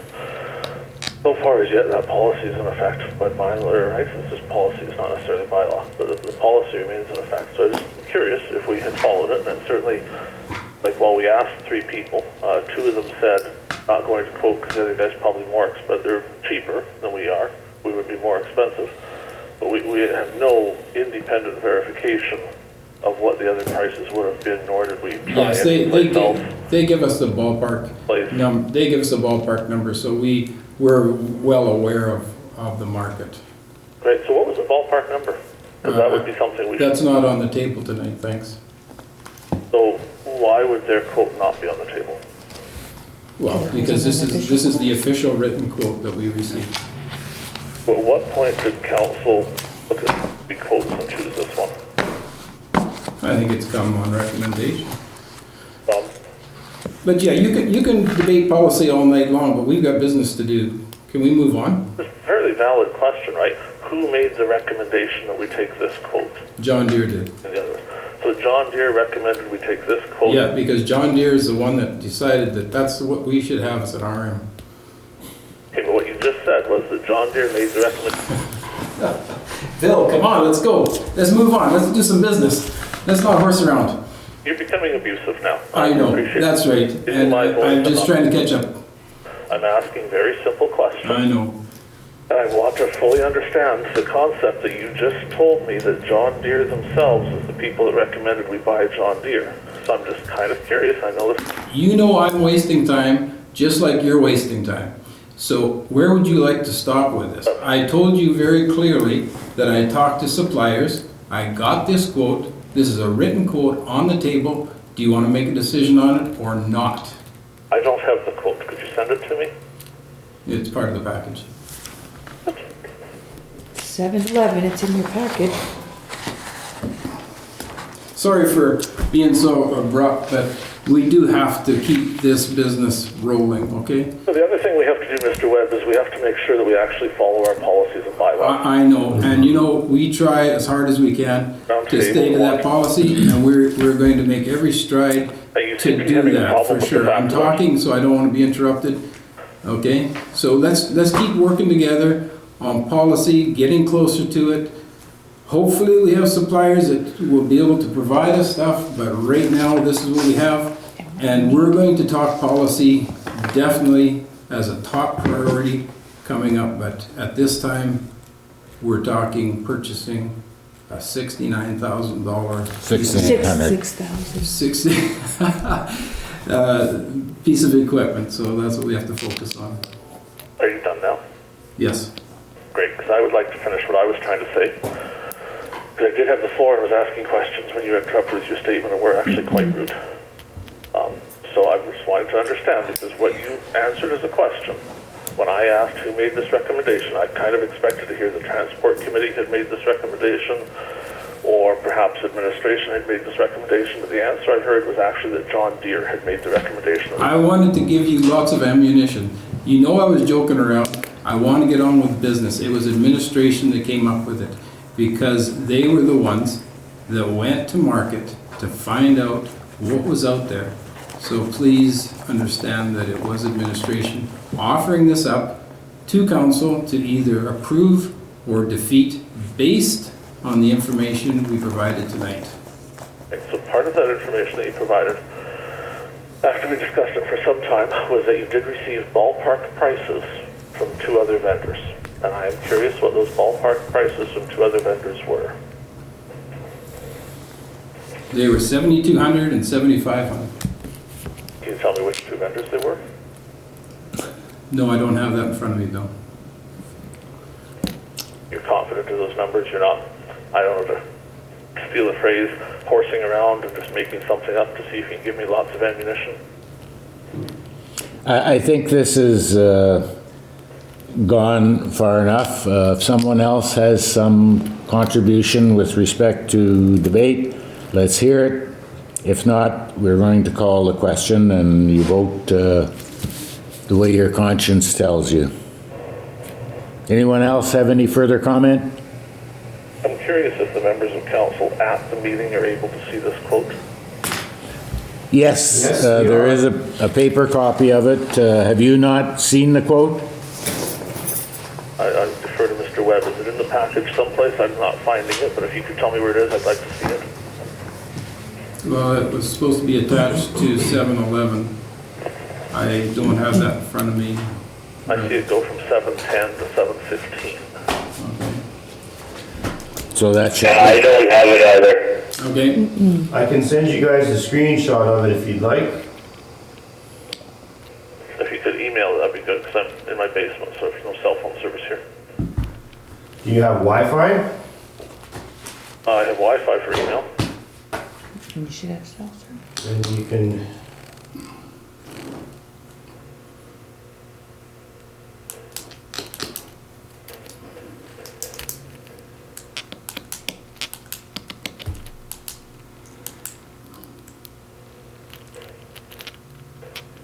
It's a lot quicker for me to send it through Messenger than it is to send it through email at the table here, so Yeah, I got it.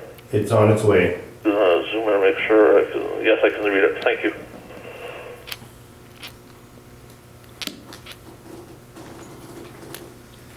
Did you get it, Councillor Pierrepont? Yes, I did. I'd send it to you, Glenn, but I don't know where I'm sending it to. Got it, I got it, I have it. Okay, good. Okay, if there's no further comment, we'll call the question. All in favor? On the phone, I hear nothing again. I'm in favor, yes. Yes. Okay, opposed? Abstain? Yeah, I'm abstaining on the basis that I'm not finding any confidence that we actually have 3 quotes. Okay, I declare the resolution carried, 6 in favor, 1 abstain. Okay, 7.12. oh, just a second.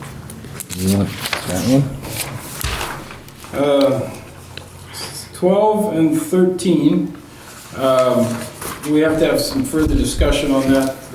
The quotes were requested, updates to the quotes were requested, but they came in rather late. So we're still working on that, so that'll have to be tabled till a little later. But we can go to the landfill. Okay, 714, Bonito Landfill Expansion. Resolved that the Municipality of Swan Valley West is hereby moved forward with the Bonito Landfill expansion as submitted in the hiring of local contractors and using municipal equipment for completion of the project. Do we have a mover? I will move that. Moved by Councillor Wills, a seconder? I'll second that. Seconded by Councillor Blosha. Any comments, questions? I'm kind of curious. I don't see anything in the package for this one either. Is there any sort of information about what we're spending or what exactly we're doing here? You wanna give a mini report or Sure. just give the, I'll give just a cold note on that.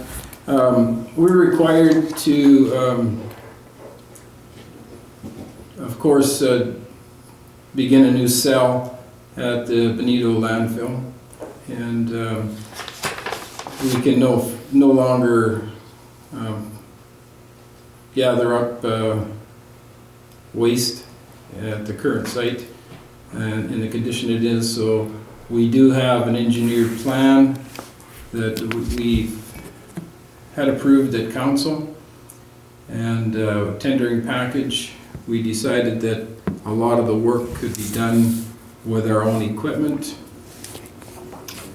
and with our own workforce, which I think is a real benefit, keeps everybody working. There's a few pieces of equipment that we don't have available that through the process of getting quotes or rates, equipment rates from different contractors. We're able to hire those that are available at a reasonable rate to help us out. Cats, buggies, etc. And so what we plan to do is we plan to do a majority of the work ourselves with the help of hiring these contractors by the hour. We figure that the outside, I mean, this plan could cost up to $120,000 on the open market. I believe we're going to come in closer to that. If you want to include our equipment, of course, then it would be a little bit higher. It could be into the $70,000-$80,000 range. But for just hiring on a per hour basis for the equipment that we need, it'll come in fairly reasonable compared to that 120. There's about, I think there was about 8,000 yards of material to move around. So yeah, we're going to spend quite a bit of money. It's kind of required, so we have to go ahead. But it's a very good question because there's money associated with it that we do have to spend. So I guess I'm curious. I know a few meetings ago, I couldn't tell you the exact date without looking back at notes, but we sat around, we looked at the engineer's plan. We decided we would put that out to tender and see what the bids came in at. Sort of as a parallel process, we were going to do some investigation into some concerns I had about the actual design being perhaps overbuilt. And some of those things included the idea of in the engineered plan we're building a cell wall. And once we do that, because we build a cell wall, we have to then build a water retention sort of facility and ditching and do a lot of things like that. And I had spoken at length at that meeting about alternate ways to build a landfill cell, similar to the ways we've done previously, where we would essentially dig a hole into clay material, which is what the ground is there.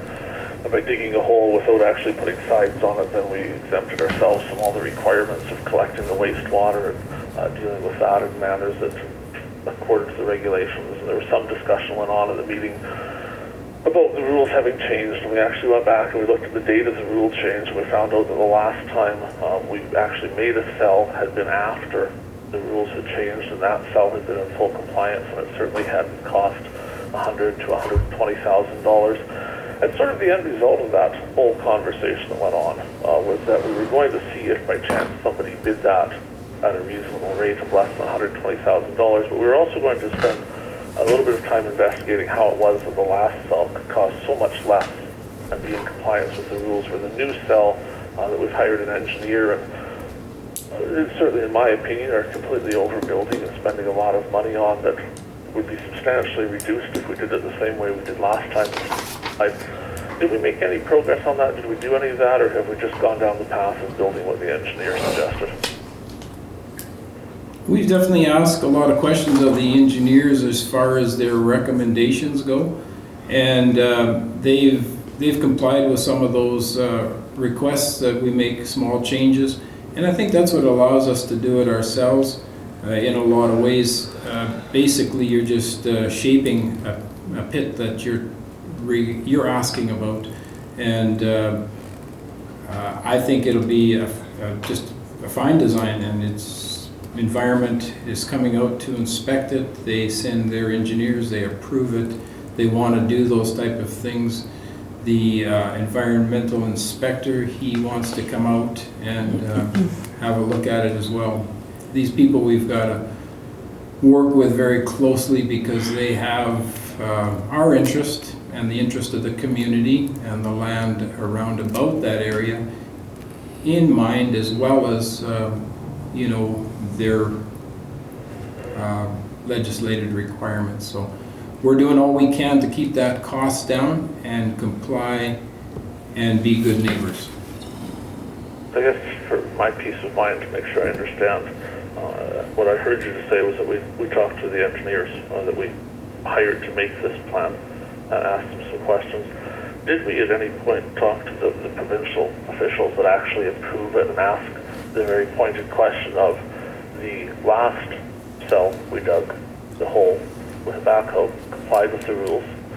Why would digging a hole with a backhoe now not comply with the rules? I think that's what we're doing, Bill. We are going out there with a backhoe and digging a pit. And they call it a cell, we call it a pit. They have sloped walls, and that's good. If you go in there, we don't have 6-foot walls that are going to collapse. They've got sloped walls, a 3-to-1 slope that will allow for safety, and it'll allow us to pile up our overburden. And it's just basically you're taking a hole, digging it in the ground, putting the dirt to the side, shaping it so it looks decent, it's safe, and you don't have to move it very far away from where you're digging. So I think the engineering is there's elaborate drawings that can just be distracting, but at the end of the day, you're digging a hole and making a road to put household and extra landfill material in. So we're doing what we can to keep that cost down as you requested. So the elaborate drawings that are distracting, are we building it to those drawings, or are we building it to some other, will it look like that in the end, or are we not building what we saw? I think I told you that we are building it, with a 3-to-1 slope, and I think that's for the safety. I mentioned that. And so we're building a road in there. Above grade with it, or are we keeping it to grade with the slope? Say that again. Are we going above grade and sloping, or are we keeping the slope at grade and below so we don't have to collect wastewater? I believe it's 1 foot above surrounding grade. So do we still have to do the wastewater collection? No. So that part has been removed from the drawings? Yeah, we're covered off on that. And there's a road going in there. If you look at the road drawing, it's got clay bottom, it's got pit run, it's got, different materials in there. Once we explained what we have for gravel, for pit run, and for A-base and everything, they were happy to change it to small amounts from their drawings. So we're good. We investigated, we worked on it, so. So I'll just sum up with one final question maybe, and then I'm sure other people have questions and comments. It's my understanding then that tonight you're asking this council to vote on a resolution to spend what has been described as less than $120,000. And that's basically the promise of less than $120,000 on a project that has been modified from the design that this council looked at, but that this council then has those modifications or new plans, no quotes or any estimates or anything other than tonight at the table with a few moments notice being told we will spend less than $120,000 to build something that's different than what you've seen. Well, you asked a question. Vote on that. You asked a question at a meeting and stated that we should be doing it for a lot less money, so we're working towards that goal. And the changes that we've made are not going against engineering or environmental considerations. It's not going against structural problems. It's just basically the design of it. I don't think it's consequential for the council to know that. As far as the dollar amount goes, I think we're wide open on this resolution to add a dollar amount. I expected that there would be some discussion around how much we wanted to spend on this. I brought this forward. I could have wrote a check for it and had the check approved, but the fact is we're bringing this forward for discussion. And I did say it would be less than 120,000, but I give you a ballpark figure that if we include our equipment in there, it could be in the $70,000 to $80,000 range. What we're planning to spend on contractors by an hourly basis, it could be less than the 50,000. It could be 40 to 50,000, and that is, and I expect that we'll come in below that. But I want to give you a number that is not going to be a surprise at the end of the day. But we have to go ahead and get moving on this, because we need a landfill at that end of our municipality.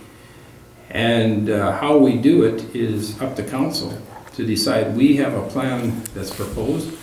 We've talked to the committees, and we want to definitely move ahead with it. We want to do it wisely as well. So your questions are appreciated. You just got to appreciate our position in this situation that we find ourselves in. I want to make sure you appreciate my position. Yes. I'm an elected member of this council who is ultimately one of 7 people who is responsible for the spending of tax dollars.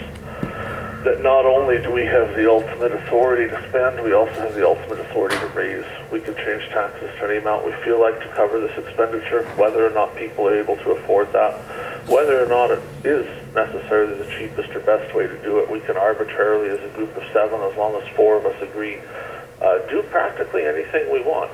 And certainly I take that responsibility quite largely.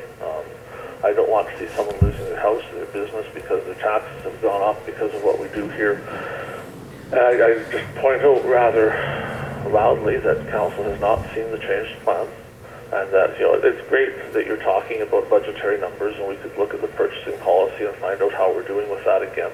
I suspect not as well as we could be, but certainly there's always room for improvement in that, and we keep working towards that.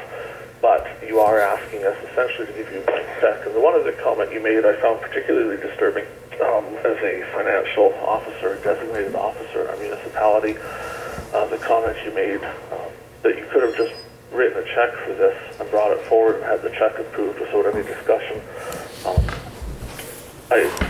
We're joking, you know, and I'm not there to see your face and to see if you were smiling while you said it here on the telephone, and I fear in the recording of this meeting that might come across as serious. And so I want to make sure that you hear my response as equally serious, Mr. Webb.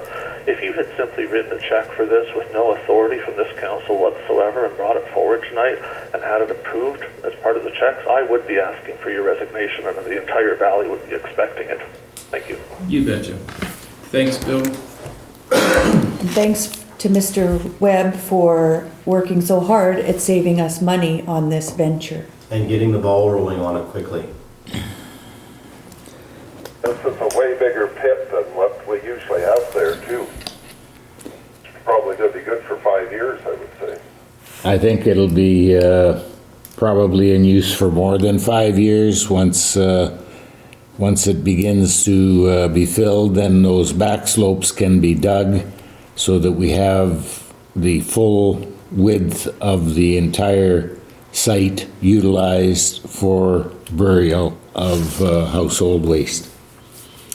The regulations were required, or the change was required as well, simply because this was in the expanded part of the waste site itself. Even though it has been a part of the original piece of property, we were not licensed just to go in there with a backhoe and dig a hole, as you are more than aware, Mr. Gade. Except, Mr. Reeve, we never actually asked anyone from the province that question, so we really don't know the answer. That is merely your opinion. No, that is not my opinion. That came down from the from environment. Do you have that in writing, or is that merely your opinion? We have it in writing. Send me a copy. Are there any further comments? If not, those in favor? I did ask for a recorded vote earlier. I didn't hear him ask that one, but let's do report. You were late, but I'm going to let you get away with it. Actually, it was in the middle of my comments. I said, this is my final question, and I asked for a recorded vote on this matter. In fact, Mr. Reeve, you could probably check your recording and find it. You know, Bill, you've been in and out all night. Sometimes we hear you, sometimes we don't, so. Anyways, let's do it. Councillor Blosha. Yes. Councillor Kushniryk. Yes. Councillor Wills. Yes. Councillor Gade. I'm voting no because we didn't even put an amount in here. We're giving administration a blank check to spend dollars if they want with this resolution, and that is not responsible. Councillor Pierrepont. Yes. Councillor Foster. Councillor Foster. Yes, yes. And yes for myself. The resolution is carried 6-1.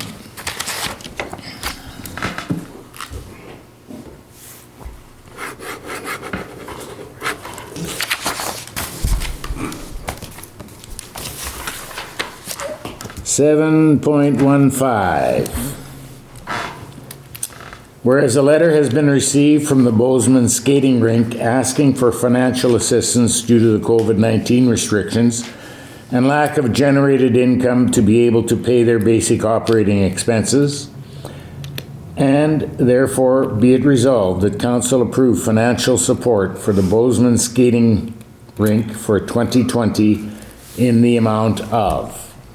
Do we have a mover and a seconder, and then we can talk about the amount? I will move it.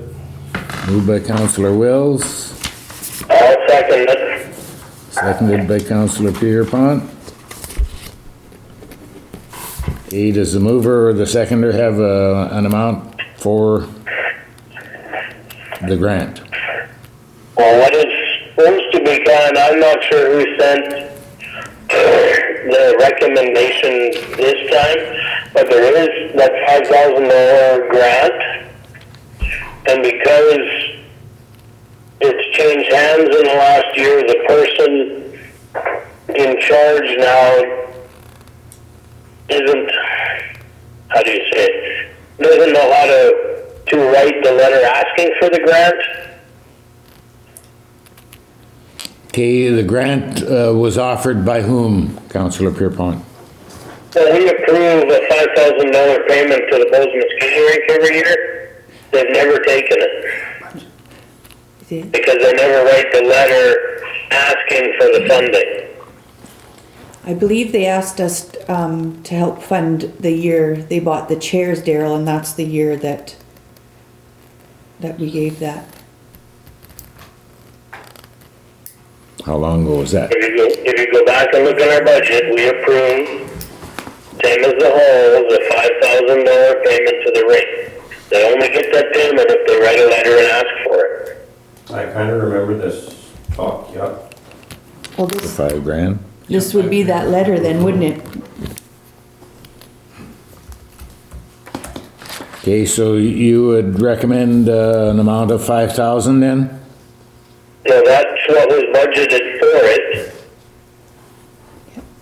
Okay. We will open the floor to discussion then.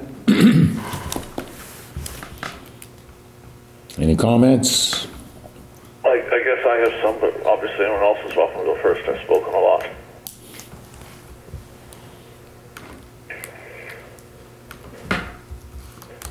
No one else have any comments? I guess it's my turn. Okay, go ahead. Mr. Pierrepont's correct. I pulled up the budget here. Indeed, we have approved $5,000 for this year. Last year's actual payment was $0, so that's well in line with them saying they did not receive the payment because they hadn't written the letter. So certainly we should, in my opinion, be giving them the $5,000. I have questioned many times at this table why we're requiring people to send us letters. When we approve a grant, the money should simply be sent out to the people, and they should receive it. It should not be something they have to send. Or we spend, as Mr. Webb would point out, a lot of our valuable time discussing these letters and approving them, when really when we approve those grant requests, that money should be sent at that point. That's why we approve the grant requests in the first place in that whole list. So I fully support giving them $5,000 because that's their allocation in our budget. I don't necessarily support it as a response to this letter. There's a couple of reasons for that. This letter isn't addressed to our council. It's just to whom it may concern. So I'm a little concerned this is just a form letter they're sending places. Would be giving them the $5,000. I'm not arguing against that. I'm arguing against giving it because of this letter.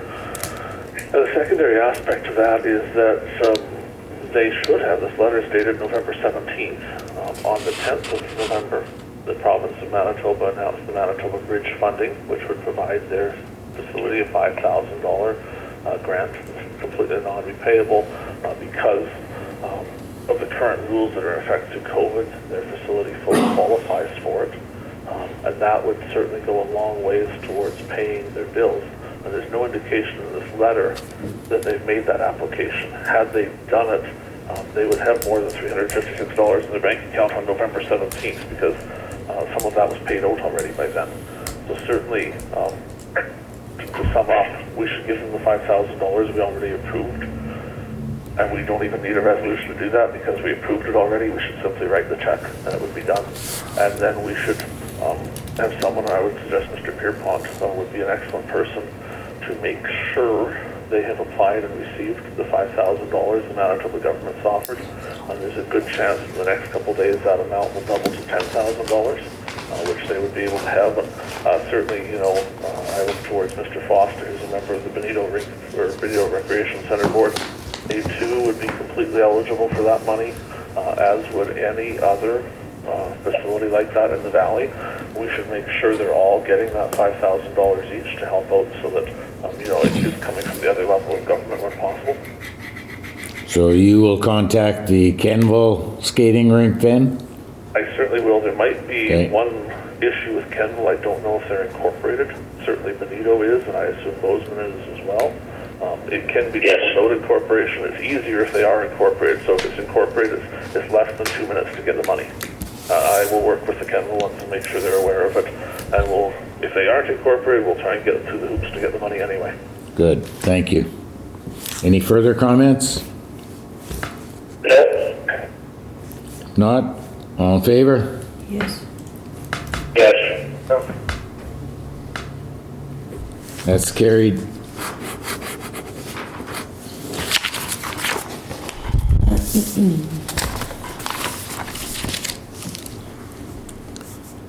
Okay, 17.16.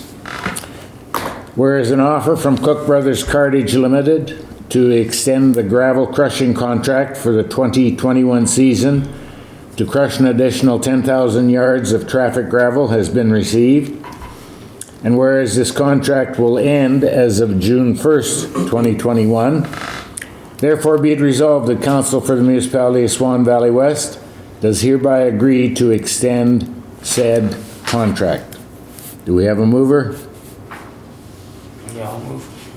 Moved by Councillor Kushniryk, Seconded by Councillor Foster. seconded by Councillor Foster. Any questions or comments? I have a question. You said the contract ended June 1st. Now, is that just for the extra crushing we're doing in the spring? Or is this to give them the extension for next year as well? Just for into 20.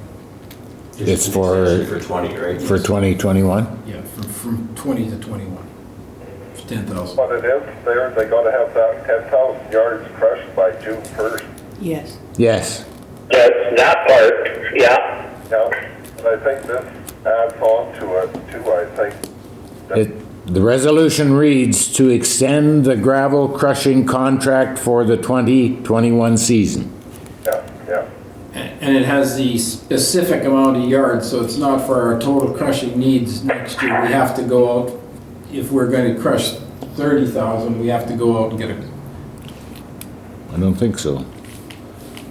I Wow. think James said 10,000 yards they wanted crushed by June 1st so that they would be ready for the trucks when they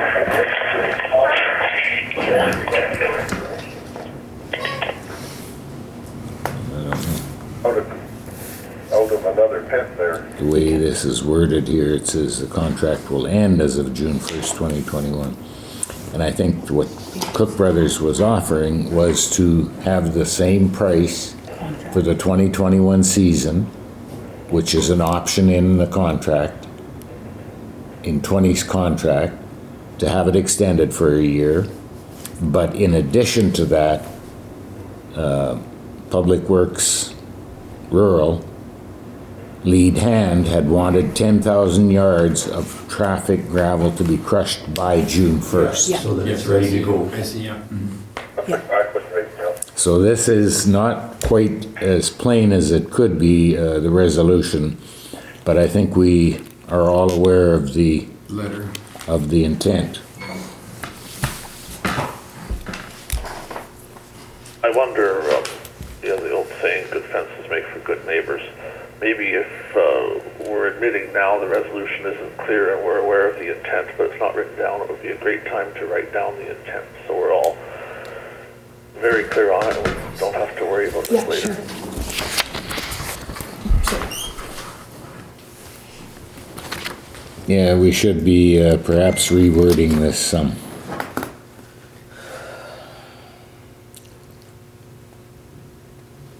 Yeah, so that's,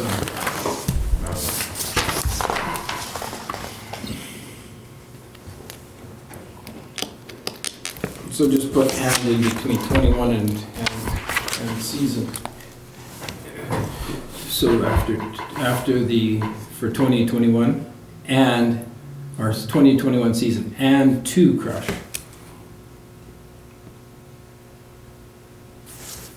An additional 10,000. No, Yards. I don't think it's an additional 10,000. I think it's 10,000, have 10,000 crush, yards of traffic gravel So- ready So at the pit stroke by out June and 1st. additional. Okay, let's just do this proper here. 'Cause I And to think, crush an additional 10,000 yards of traffic gravel by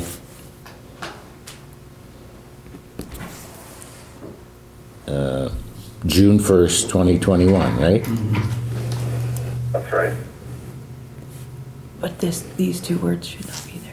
To crush an additional, Yeah, it shouldn't be an addition. It shouldn't be an It's addition, already- it's, and to crush, yeah, okay, It's already kind of in the works. Yes, exactly, yeah. yeah. So it's a little messy, but I think. So we're taking it clarifies out here. Yeah. Okay, let me just reread it. Whereas an offer from Cook Brothers Cartage Limited to extend the gravel crushing contract for the year 2021.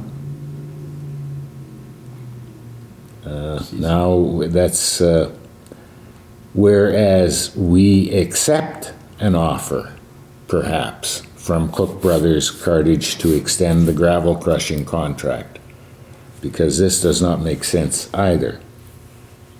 Whereas we accept an offer from Cook Brothers Cartage Limited to extend the gravel crushing contract for the 2021 season and to crush 10,000 yards of traffic gravel by June 1st, 2021. at the Graham pit. 10,000 yards of traffic gravel at the Graham pit. Oh. By June 1st, 21, at the Graham pit, just put it on the end there. The 10,000. Yeah, no, I understand that. I I just just, want to read. Yeah. Yeah, remember a lot of discussion about penalties. there will be in the contract. Not spelled right. Just look on the second page.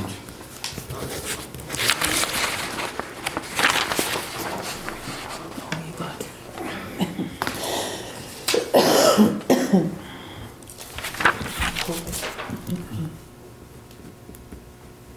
You'll know what it means. See, I will reread it. Moved by Councillor Kushniryk, seconded by Councillor Foster. Whereas we accept an offer from Cook Brothers Cartage Limited to extend the gravel crushing contract for the 2021 season and to crush 10,000 yards of traffic gravel by June 1st, 2021 at the Graham Pit, therefore be it resolved that Council for the Municipality of Swan Valley West does hereby agree to extend the said contract. That sound good? I think it sounds good. That sounds good. Okay, we'll call the question. All in favor? Yes. Yes. That is carried.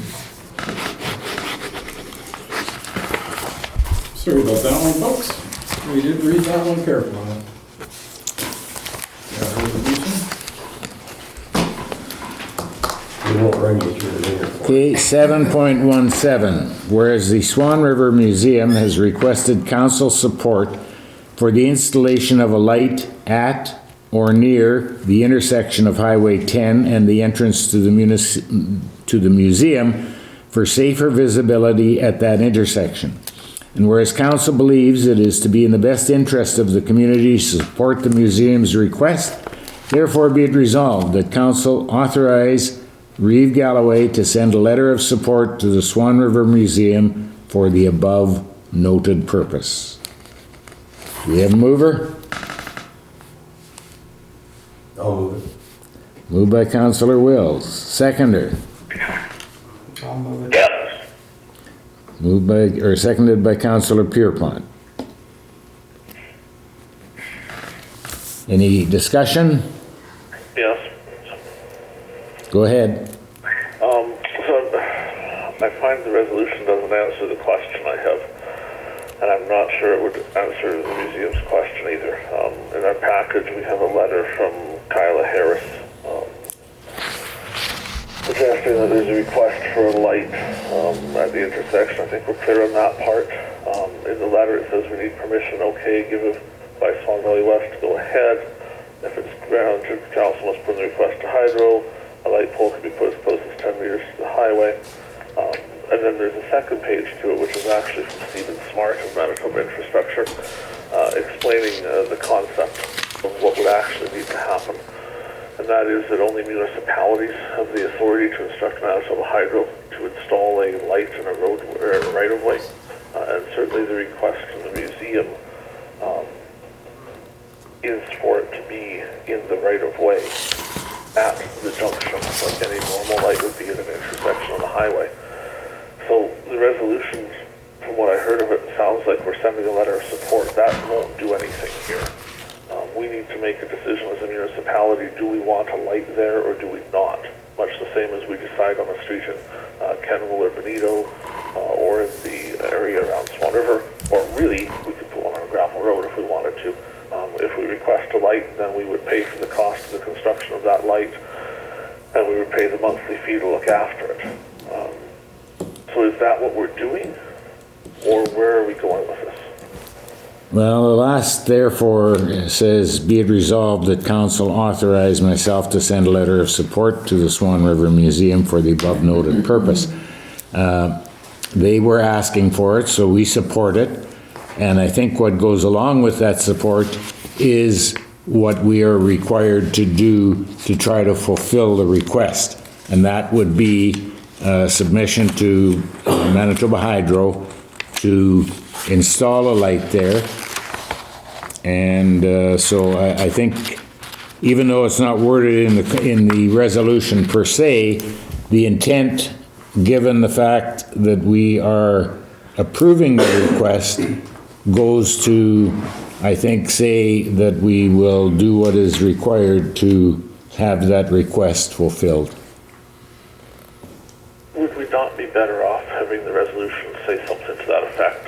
You know, whereas it was requested by the Swan Valley Museum to have a light installed, therefore be it resolved, the Council of Swan Valley West instruct Manitoba Hydro to install a light at that location and add it to our lighting contract.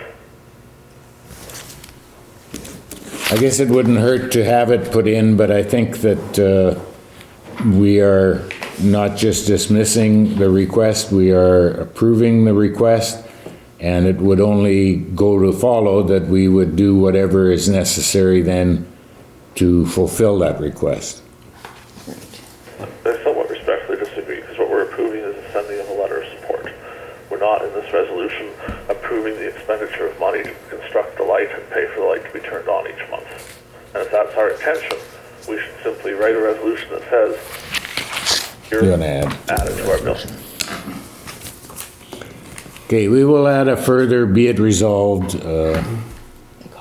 So were they looking for like a Holden light pole standard? There isn't one there at all. Well, no, I realize that. Well, I drove by there tonight and all I see is a hydro pole, the closest thing to that driveway, to that entrance there. And I'm kind of curious as to, can you have a light standard that close to a hydro. Unless you put the light on the hydro pole itself. Hydro pole itself is, That is right. They give us a diagram there. That is driving. but either So way, no matter how you that's- look at it, it's, the light standard would be too close, I think, to. And what is the cost of having that light put up?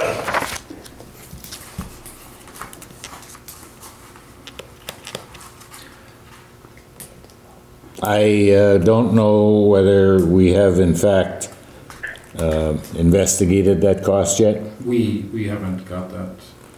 Perhaps this should be tabled then and more research done on the cost and on whether in fact a light could be hung on an existing pole or if they would have to install a whole new light pole. Bill, Well, could you not, Mr. Gade, is there not a pole there you could put a dusted dawn on? Well, this is how it got to be such a sticky problem to begin with. The whole view of the museum was to simply put in a pole on museum property, carry on. The unfortunate issue is much of that driveway is not on museum property. It's part of the highway right-of-way. And so the closest location you could put a pole with a light on is actually where there already is a pole with a light on, and that's how it got to be there, was that was the only place it was allowed to go. But it's a substantial distance from the actual intersection. And the concern that keeps being raised over and over again was raised by gymnastics, has been raised by a bunch of people that have used that intersection, is that at night it's impossible to see there's even an intersection there. And because it comes off the bridge so quickly, if the hill is involved, as well as the other request I think that's still pending, is the moving of the 80-kilometer speed limit a little bit further on because it turns to 100 at that exact intersection. There's no way to put a privately owned pole where it needs to be.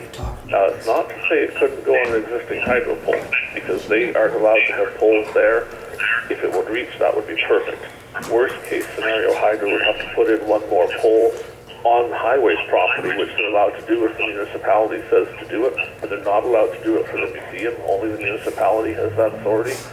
So I would just ballpark guess a pole is usually $1,500. You have a span of triplex to it likely. I would assume that there's already power there for it, so that could be got even if it's spans of triplex. The light fixture somewhere in the $2,000 to $3,000 neighborhood. If there had to be a new pole, if it was an existing pole, it would be cheaper.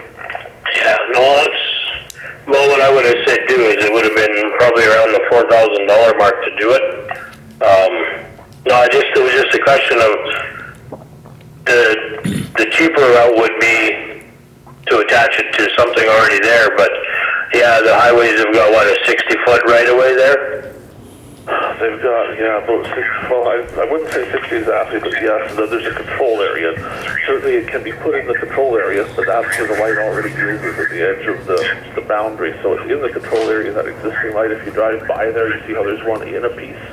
That one is as close as it can get and not be a municipal light. No, I was just, the question I had, I knew there was a light there, I just didn't know if we could piggyback off of that somewhere closer, but. I think we'll table it and do some little further research.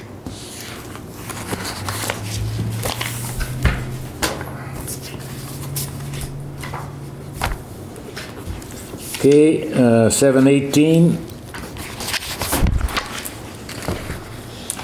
Whereas a letter of recommendation has been received from the Swan Lake Watershed District in support of AAE Tech Services, Inc., and whereas it has been forwarded from the Transportation Committee to recommend the hiring of AAE Tech Services for a low-level crossing project due to their qualifications, therefore be it resolved that the Municipality of Swan Valley West does hereby agree to hire AAE Tech Services as per the attached recommendations. Do we have a mover?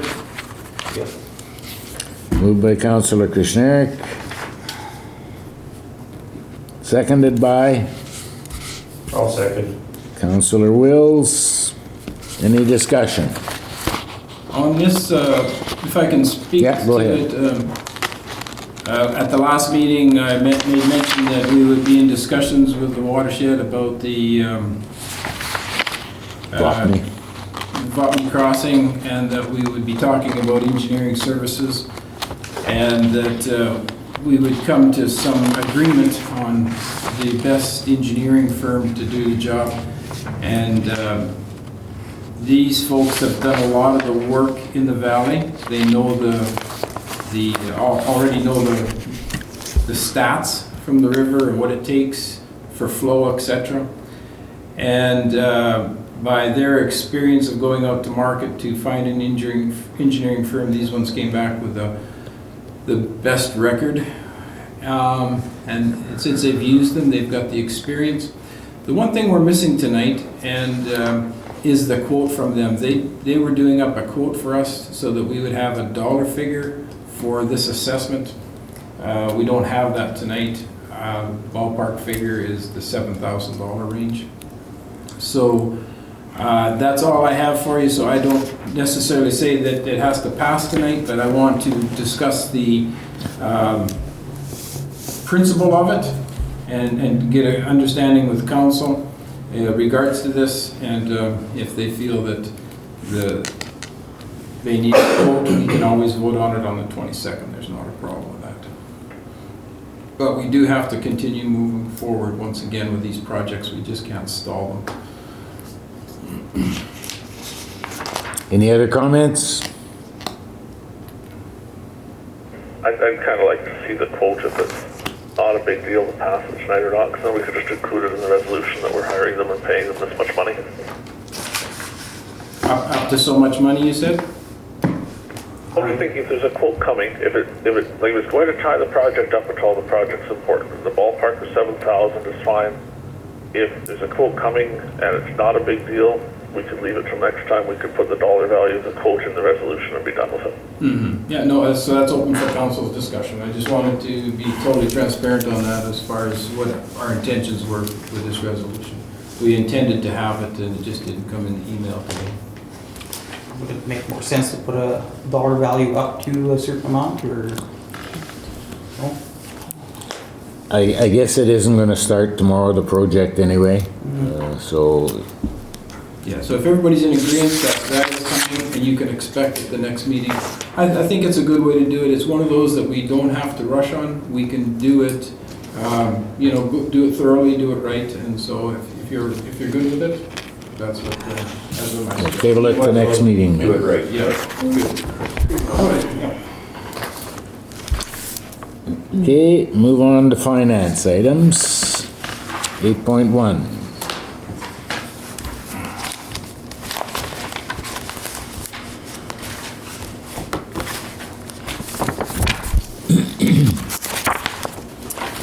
Resolved that Council for the Municipality of Swan Valley West does hereby approve the following payments. General checks number 16523 to 16563 in the amount of $127,791.19 for a grand total of $127,791.19. Do we have a mover? Moved by Councillor Kushniryk. Seconder? I'll second. Seconded by Councillor Wills. Any discussion? I had a couple questions. Go ahead. One of them,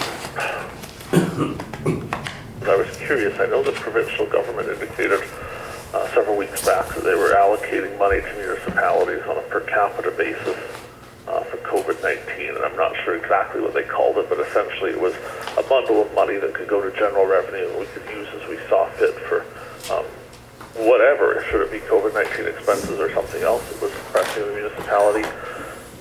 Do we know how much money we received or will be receiving from that? I was going to look that up this afternoon, and I didn't get to that item. We're asking actually questions on the list of checks here too. It isn't to do with that, but if that's a concern down in the meeting, I could probably look it up at the break and get it for you.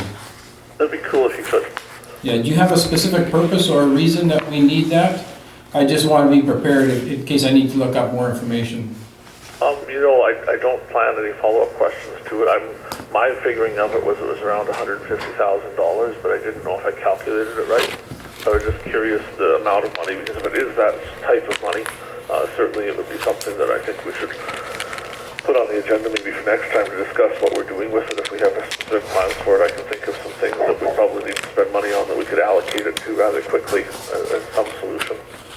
Just to give us a heads up so that we can be thinking about it as well, what are those type of items? Would you like to talk about that in camera, or would you be free to share that this time? Well, I won't share details, but two of them were on the public agenda, so it's not a surprise we're talking about 2 bridges.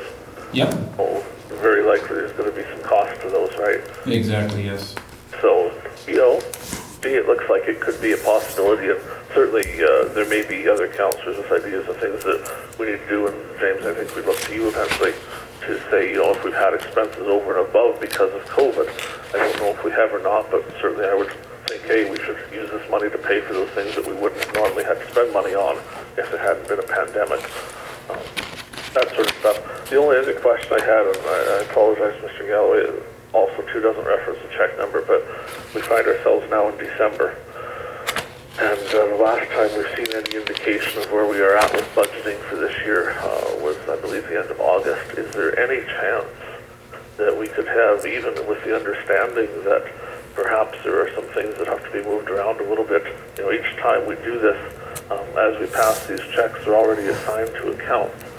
So conceivably wouldn't be very hard to print a draft statement even, so we could see some idea of where we are at with budgeting while we still have at least 1 meeting left to make changes or make decisions with respect to this year, because momentarily we're going to slip out of this fiscal year and lose the ability to do things that maybe we want to do, given the information that's in there. If someplace maybe we haven't spent all we could spend, we could do something. If we're over someplace, maybe we could allow for that. But just to avoid having, after the financial statements from last year, almost $350,000 surplus, maybe there are some things we should look at that are priorities for the municipality to do sooner rather than later to get that money working for our ratepayers.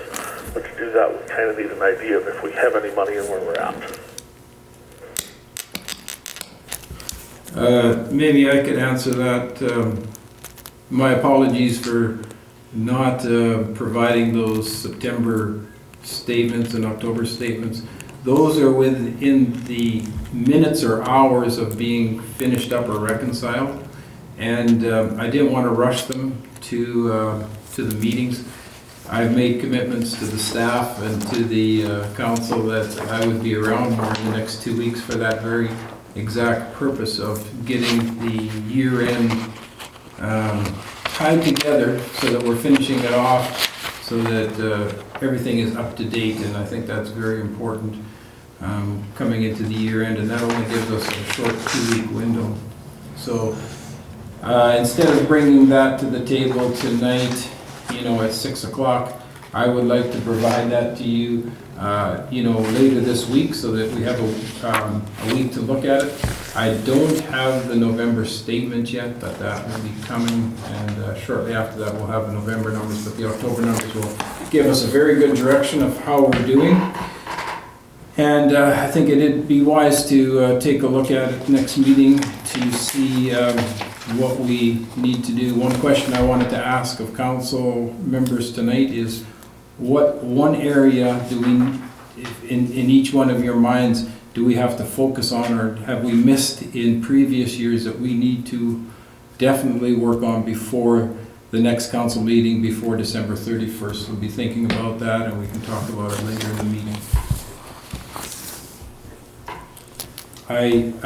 You'll notice I couldn't believe how busy November was. I didn't think it put very many hours in, but unfortunately it looked like a full-time job. It is. Any further comments or questions? If not, all in favor? Yes. Yes. Yes. That's carried.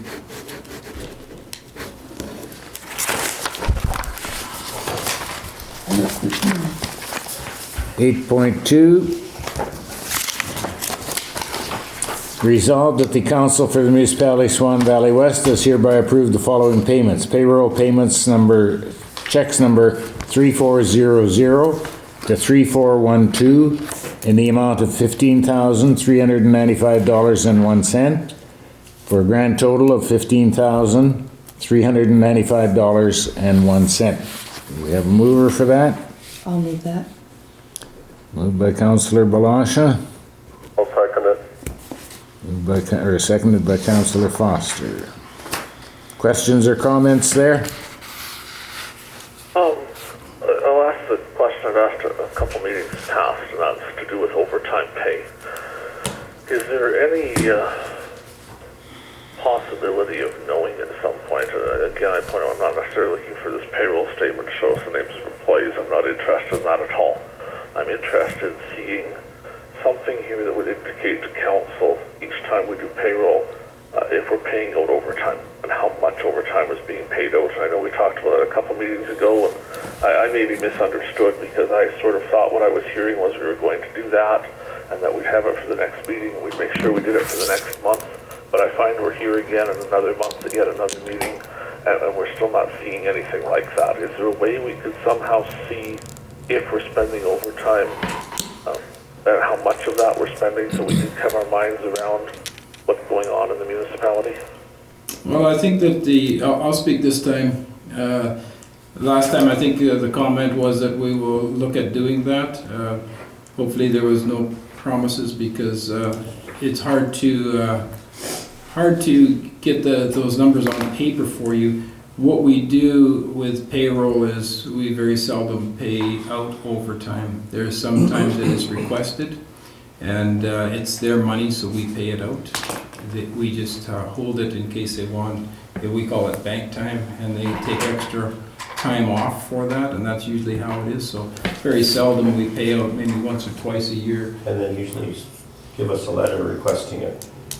So that we have it, we know what's going on. So on a week-to-week, month-to-month basis, you won't see any overtime on a payout. So that's why we don't promise to do it, because it's a rarity. But it is their money. They've worked for it. So as an employer, we pay it out to them. Now, if you want to know how much is being worked overtime, I think that's basically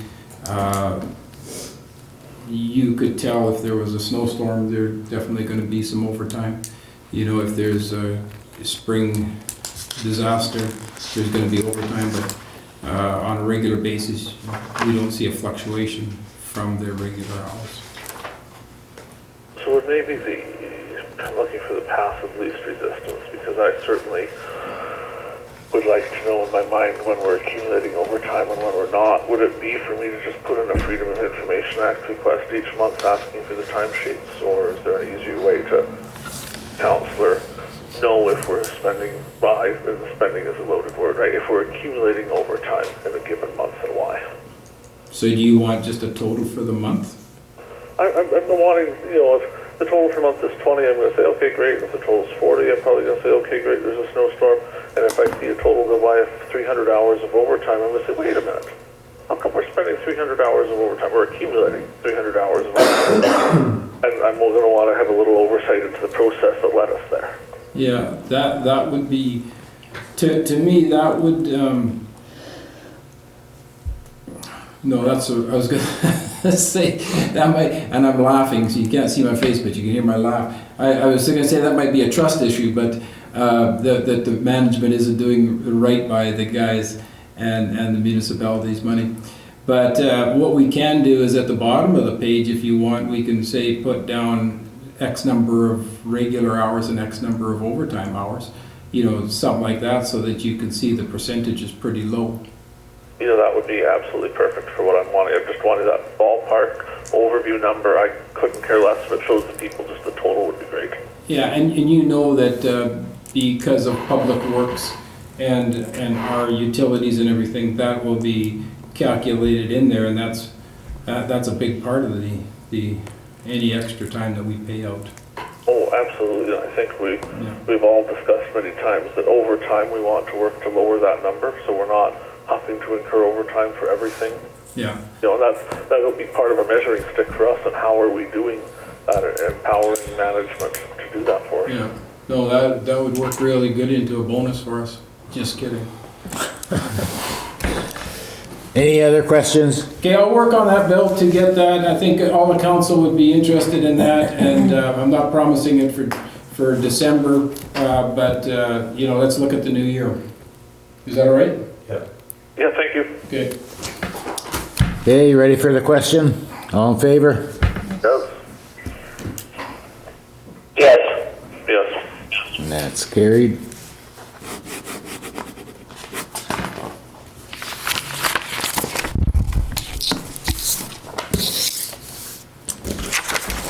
Okay, 8.3, resolved that the Council for the Municipality of Swan Valley West does hereby approve the following payments. Indemnities for November in the amount of $10,093 and no cents, for a grand total of $10,093 and 0 cents. We have a mover, I'll move it. moved by Councillor Wills. A seconder? Councillor Blosha. Questions or comments? Question. Go ahead. I'm looking to Councillor Foster's statement here.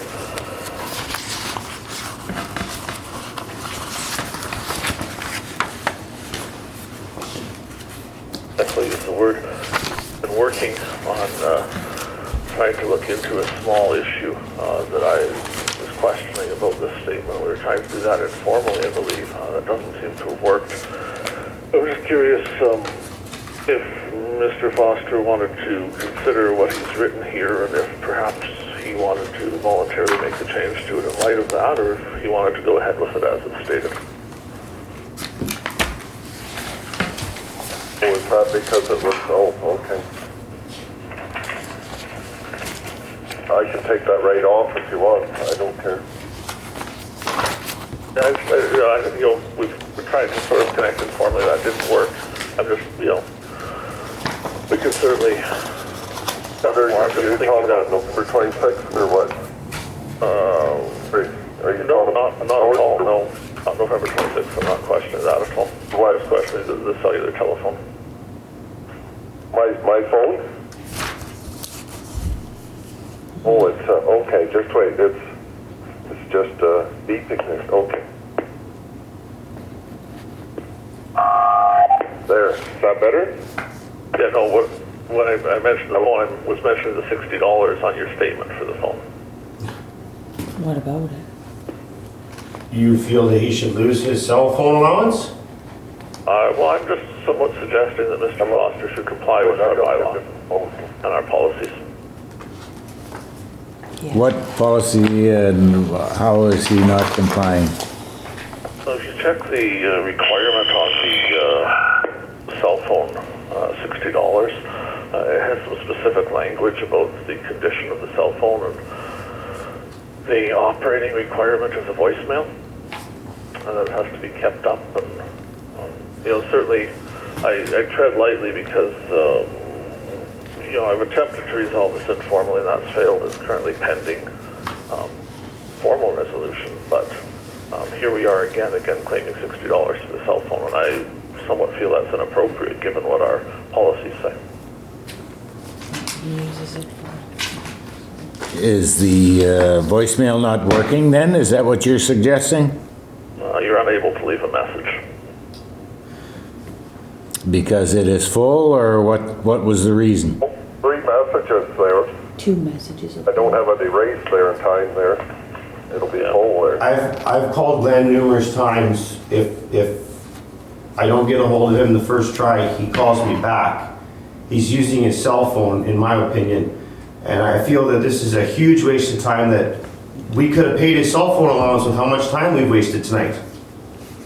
So I wonder, Councillor, I think that's Councillor Will speaking there. Have you been able to leave a message on the voicemail? He has call displayed. He'll call back. You can text me anytime too, you know. So what our policy requires is the voicemail be operating, and I suggested it is not. And So because of that, we paid $60 for an operating condition as per our policy. Moving on. Yep. Let's vote. Any further questions or comments? No. Request a recorded vote, please. Sure. Councillor Blosha. Yes. Councillor Kushniryk. Yes. Councillor Wills. Yes. Councillor Gade. No. Councillor Foster. I won't even vote on this. Abstaining. No. Councillor Pierrepont. Yes. And yes for myself.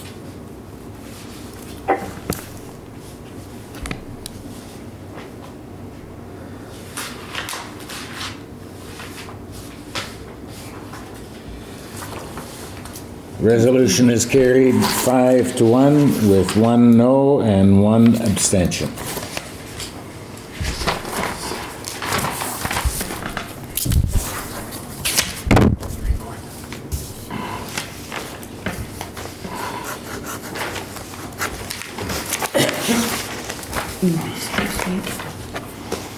Okay, anything under 9 point discussion? Not, we'll move on to number 10, Swan Lake Watershed, 10.1. That in regard to the letter that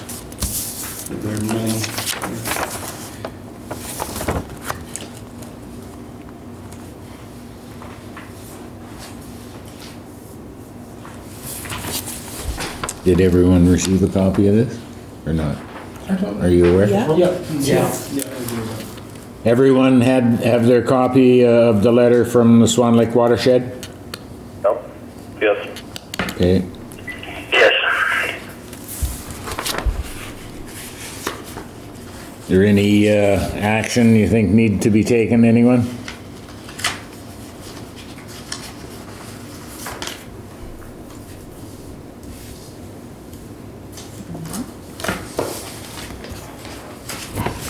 Not, we'll take it as information. 10.2, thank you card. Thank you, Kurt. Everybody got a copy of from the box? Yeah. Okay. 10.3, Irma Mountain Committee appointment. They're just advising that the Rural Municipality of Mountain is appointed the following to the Swan Lake Planning District: Connie Forbes and Stephen Nadolny.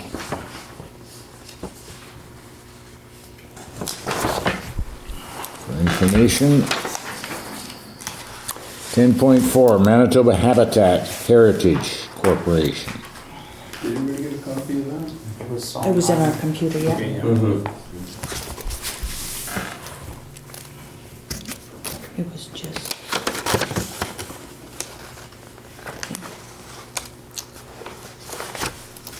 There's an individual named in here.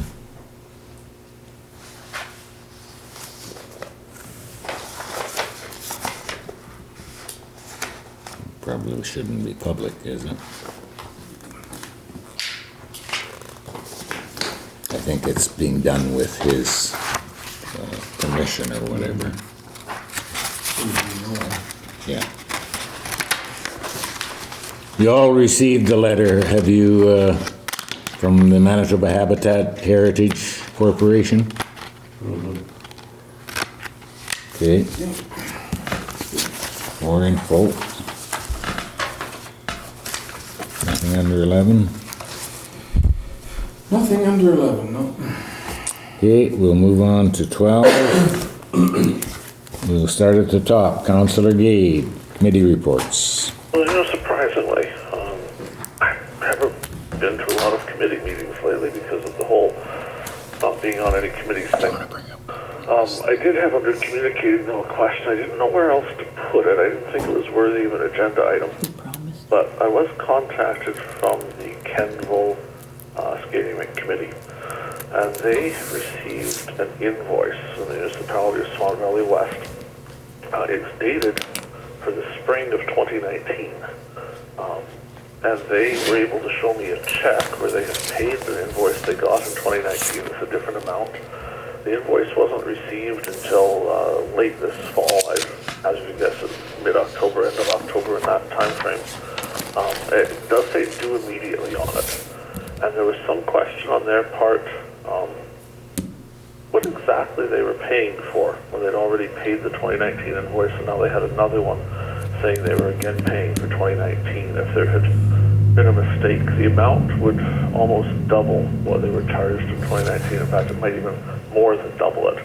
So I'm just kind of curious I don't imagine we know the answer now, I'm not expecting it, but could we look into that and find an answer for me that I can share with them? Actually, they could have called the office. I'm not too sure why, like all the other organizations, just called the office about that. Unless you wanted to intervene and, provide them with that. Were you able to? They asked the question of me, and I have also developed the same curiosity, so I am asking the question. Oh, okay. So what it is it had the wrong date on it. And that was an oversight. It was supposed to be a link, but it didn't work. So, of course, the wrong date was on there. Most other organizations assumed that it was the current year. What exactly do we charge them for? Insurance. Is there, I don't know exactly how the insurance works. I've talked to people at a couple other municipalities about it. Do we have a document that shows the amount of insurance we pay for each thing we have insured? Yeah, we can provide that on there. It shows a breakdown of the different areas. So it wouldn't like have Zamboni, and it wouldn't have boards, and it wouldn't have, but it does give areas of costs. So, for example, would it show the exact cost for this Kennel rink, or would it say the cost for all the rinks? It would show individual costs. We've provided that for organizations to see. Like some people say, oh, that building, that's a lot of insurance for a building. So we give them the value that the insurance company valued it at, or the replacement cost. And I think that's where sometimes these insurances are, escalated, just like on your house, to what it's worth today or what it's worth to replace it is two different numbers. I'd be able to get a copy of that. I can provide it to the rink if you'd like. Showed it for all of the things we insured.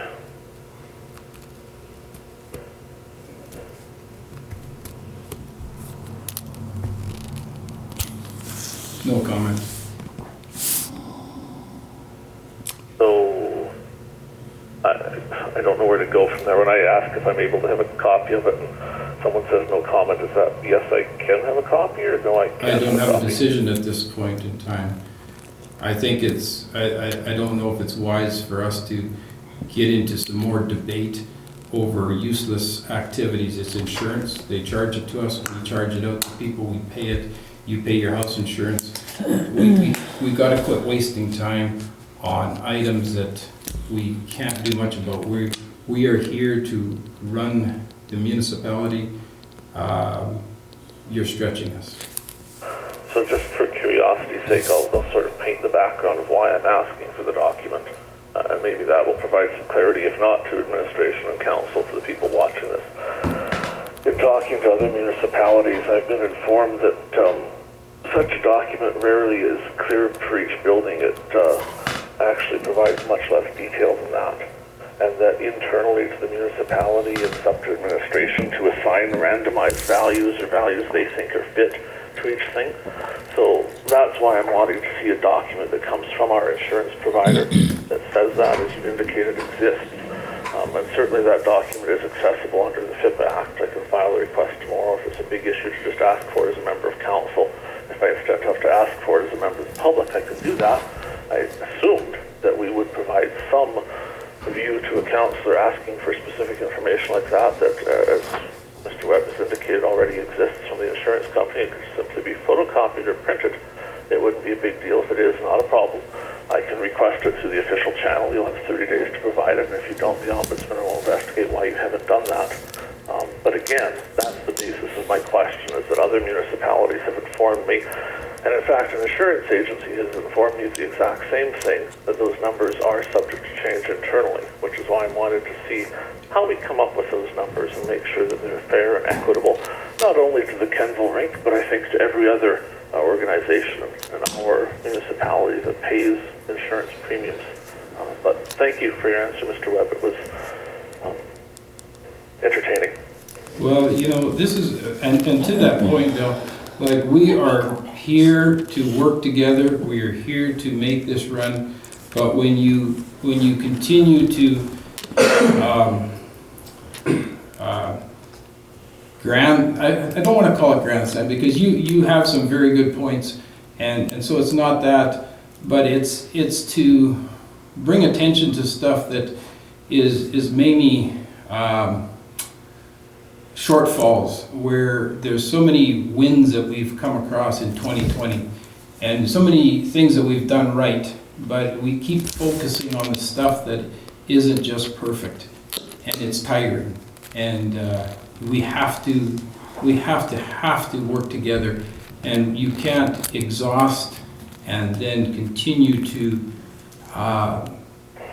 expect more. Like, I've got it right in front of me, like the liability is $588 for the Kenville rink. The building and contents is $2,087. They get on the $2,087, they get $351 back. So they're talking about $1,730 for a building that you tell me what would cost the cost of the replacement is. And that's coming right off of an invoice. Like, I have it here, but like, what do you continually expect from people that are maxed out, and then you're continually asking for stuff that, yeah, we can provide it, we can provide anything, but please give us a break. Sorry, my phone cut out just as you said the total number. Could you just repeat the total number? 1,730 is for the building and context. For the liability, it's $588 minus $99, so that would come out to be like $489. And that's not the invoice we sent them. That's actually the invoice from the insurance company that shows. That is the numbers coming right off the insurance companies, and it just transfers. Like, all I do is I take it right off of the invoice that we get and put it onto theirs, and it's linked, and that's why I say that 2020 number was linked, but it didn't come through. But the other numbers are proven numbers, so there's nothing really to argue about it. It's too unfortunate. Like you pointed out earlier in the MNP audit about the $36,000, you were once again bringing to attention how much you knew about the rinks and how much it went up and why we were charging more. The fact is, insurance has gone up. You look at your house insurance. Well, so you bring up three interesting points. One is that the document's easily available, so I look forward to a copy of it. Secondly, you bring up the point of why I keep bringing this up at council meetings. I look to the rest of council for that. The appropriate place I'd like to have this discussion is the Legislative and Finance Committee. That's exactly what that committee is for. However, council has seen fit to not allow me to be on that committee, not speak at that committee discussions. The only place I have left to ask a question like this is at the council meeting, because I'm unable to be part of that committee. The third point you mentioned with the LED, I'm glad you brought it up. But I want to correct why I brought it up. The reason I brought it up is because we had an authorization to charge $30,000 to the rink. That's what the LED committee agreed to on behalf of the people of Benito. For some reason, we charged $36,000. There's no paper trail for that. There's no approval for that. The history actually was that we got together, we discussed it. It was Councillor Blosha's suggestion that we split the $6,000 in half and each pay $3,000. That was never approved. Nothing was written down. No resolution was ever passed. And yet miraculously, somehow, $6,000 was charged to the people of Benito, even though they never agreed to pay it, their committee never agreed to pay it, nothing was ever done. So my question to the auditors was, did they check that paperwork trail to find that, in fact, we charged $6,000 to the people of Benito without any authority? But thank you, we really should move on, it's getting late. Thank you, Councillor Gade. Councillor Pierrepont.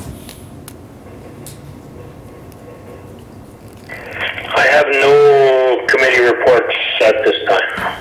Okay, Okay, thank you. Councillor Wills. Just a transportation meeting for myself.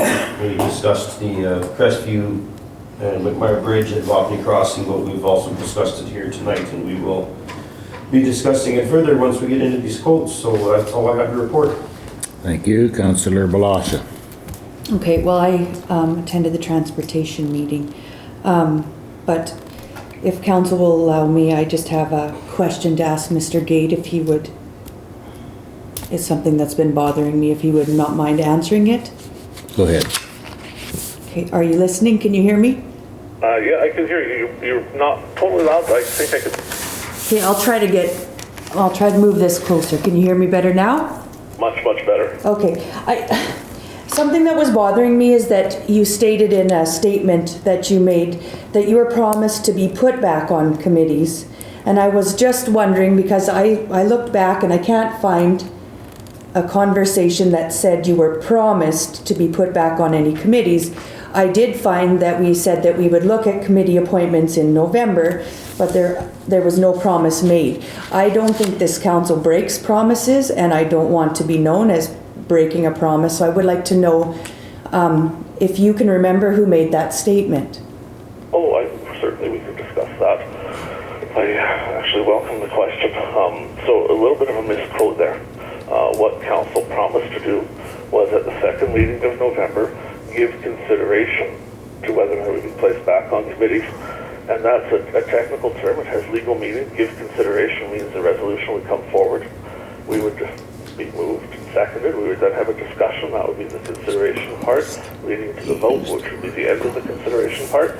So for council to have kept the promise that was made, and it was made by all of council, I believe it was Mr. Galloway that spoke the words, but certainly every other councillor, like we've seen tonight, the majority of things sits quietly, says nothing, lets Mr. Galloway do all the speaking for them.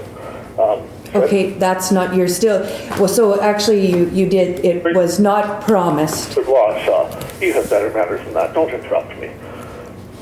It was discussed at the meeting. It was talked about. I was promised consideration would be given to it. It wasn't on the agenda at the second meeting of November, which is why I very nicely just asked to add it to the agenda. We did that. It wasn't a problem to add it. However, I do point out that, and I think you maybe are aware of my views on this, that the Reeve has a propensity, when he agrees with something going on the agenda, to just add it. But if he doesn't personally agree with it, he says, does anyone oppose it? So when I asked to add it, he did ask if anyone opposed it, which to me means he didn't really want it on the agenda, but no one spoke up and opposed it, so it went on. When we got to that part of the agenda, I brought forward a motion to fulfill council's promise. All that would have had to be done, and I did speak to it at that meeting, somebody would have needed to second the resolution. We then would have had the discussion. Each council member could state clearly for the record, for the public, why they did or did not want me on committees. We could have had a vote. Council would have, the majority of council ruled on that. Either we would have voted to put me on the committees or we would have voted to not put me on the committees. However, nobody even seconded the resolution. And if you check into, the procedures for a council like this, you'll find that it's considered an extremely poor taste to not have someone second a resolution. Seconding a resolution does not require that you agree with it. It does not require that you vote for it. Under the rules of order, the person that moves the resolution is expected to speak in favor of it, and they are expected to vote for it, or they should have moved it in the first place. But the person that seconds it is perfectly welcome to second the resolution, even if they intend to vote against it. And you'll have heard me do that in meetings previous, where I say I will second this resolution just to bring it to the table. We then have the discussion and we vote how we feel we should vote. If that had been done, you would be able to sit here tonight and say the council didn't break their promise. However, that was not done. So council did break their promise. Each and every member of council that did not second that resolution is a promise breaker, because they could have done that just to have the discussion. And in fact, during the meeting, after the 2 rounds of asking for someone to second it, it didn't look like anyone was. I asked the Reeve if he would consider stepping away from the chair and letting you chair the meeting, so that he himself could second the resolution, because the words had come out of his mouth that we would give it consideration at the second meeting in November. He refused to do so, so he too broke his promise. And that's my answer. Thank you. Yeah, well, just let me intervene here. Mr. Gade, you have invoked my name again in 2 areas. One, am not compelled to remove myself from a chair to second a motion that, in fact, no one else is prepared to second. The other point being that you suggested that if I don't have an issue with something going on the agenda, I don't question it. And when I do question it. That is your opinion only. It is not based in fact, and I am not happy with your insinuation that I would stoop so low. In fact, you did not receive a promise from this council or from any individual councillors. So you have actually not been entirely truthful with your posts to Facebook. The other area that you are not truthful with your posts to Facebook was when I reported at that last meeting about my activity from the previous meeting of council. And you yourself had suggested that rather than just say, I attended a transportation meeting, I attended a healthcare meeting, whatever, to give a bit of context, which I did. And then, given that I give a bit of context, you take it completely out of context and add a whole new meaning, which is actually the creation of fake news. Because my words were, Council last night met with Rise, and one of the topics there that received a lot of conversation around was the possibility of a hospitality tax as well as some other issues. You then go and report it on Facebook as hotels and restaurants in Swan Valley may soon be charging a hospitality tax. Last night, Council of Swan Valley West heard Reeve Galloway speak about plans to implement the tax on hotel rooms and meals. I am perfectly capable of articulating my own message. I do not need someone in the media to add his journalistic license to it. It's a whole new level of chicanery going on with you, it seems. And the comments that your comments elicited could be considered seditious. I'm sorry for the interruption. Please go ahead, Councillor Blosha. No, I think that was all I had. I got my answer that no one actually promised him, and he worded it wrong. Thank you. Just if I could respond to the Reeve for a moment, I'd appreciate that. It's not your turn. Councillor Foster. So, point of order, Mr. Reeve. Go ahead. What's your point of order? Well, under the rules of order, when you specifically invoke my name and direct comments to me, you must allow me the opportunity to respond. So I would appreciate that opportunity. Go ahead. So firstly, if you're under the impression that I said that you're somehow required to step aside from the chair and second that motion, I apologize. I intended to make no such suggestion that there was any requirement you do that. My suggestion was merely that it would have been in good taste. To the second part of fake news, as you'll hear when you listen back to what you just said, you actually agreed that you said exactly what the radio station, not Mr. Gade, said about you. That was your comments. And finally, to the final point about someone suggesting that I agreed, no one promised, to be very clear, out of the Reeves' lips came the promise to me that at the second meeting in November, we would consider putting me on committees. That cannot be more clear. That was what was told to me at the second meeting in November. We would consider it. We didn't say we would do it. We said we would consider it. We failed to do that. That is why I say council broke its promise. Thank you. And Councillor Gade, you're suggesting that your words on Facebook are word for word what I said at the meeting during my committee report. Mr. Reeve, I'm making no such suggestion. I'm suggesting that I said the approximation of what you said. You spoke about a hospitality tax that had been discussed, that it was being worked on. I believe any reasonable person would believe that a hospitality tax that had been discussed and was being worked on was something that was being considered, and that is what the news report from a radio station said, as I recall. I did not say that it was being worked on. I said that there was some conversation around it. And you led your listeners, and don't tell me that another radio station employee wrote the piece for you, because we know how you write a piece. And your words in that Facebook post are nowhere reflective at all of the intent of my report. So it's your suggestion then that your crystal ball is somehow peered into the operations of a radio network that spans the entire province and determined who does and does not write, does and does not read news. That's an amazing crystal ball. We should use it for other things, sir. Let's move on. Councillor Kushniryk. Well, I don't want to waste any more time. I went to a trans meeting and a shared services meeting. Thank you. Thank you. I also attended a transportation meeting and a shared services meeting.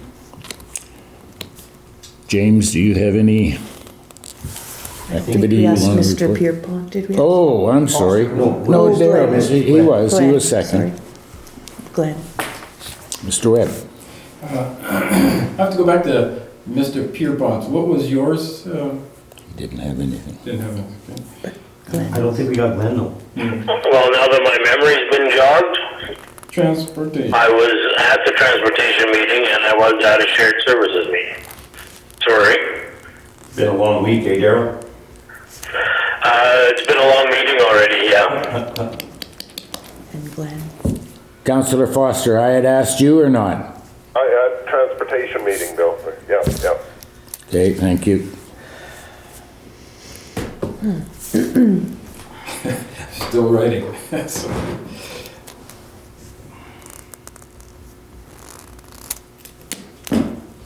my batteries are running low.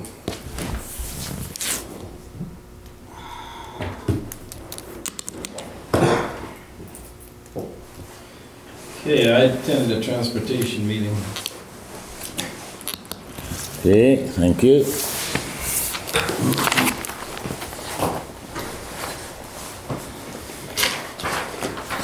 There you go. Resolved that we do hereby accept the following verbal reports regarding council committees and communications. Councillor Kushniryk, Transportation, Shared Services. Councillor Blosha, Transportation. Councillor Wills, Transportation. Councillor Pierrepont, Transportation, Shared Services. Councillor Gade, Kenville Arena Insurance. Councillor Foster, Transportation. Myself, Transportation and Shared Services. And ACAO/FO James Webb Transportation Meeting. Do we have a mover for that? Councillor Kushniryk, I'll second it.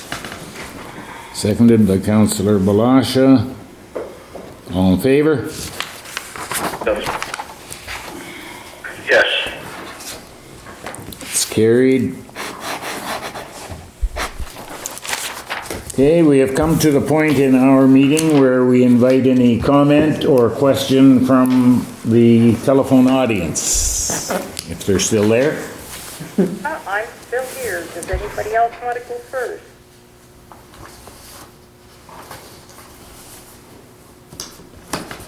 No one is coming forward, so go ahead. Hey, I will be as brief as possible. I would like to use party example. As you all know, I am a process server.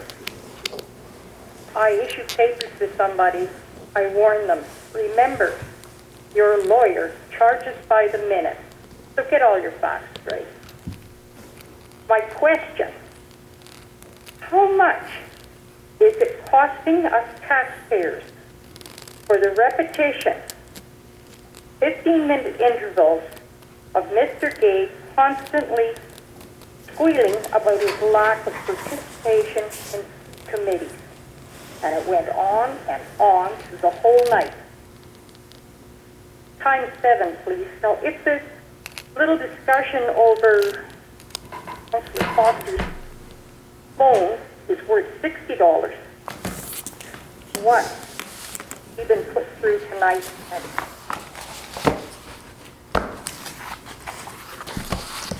I ask you all to look at it.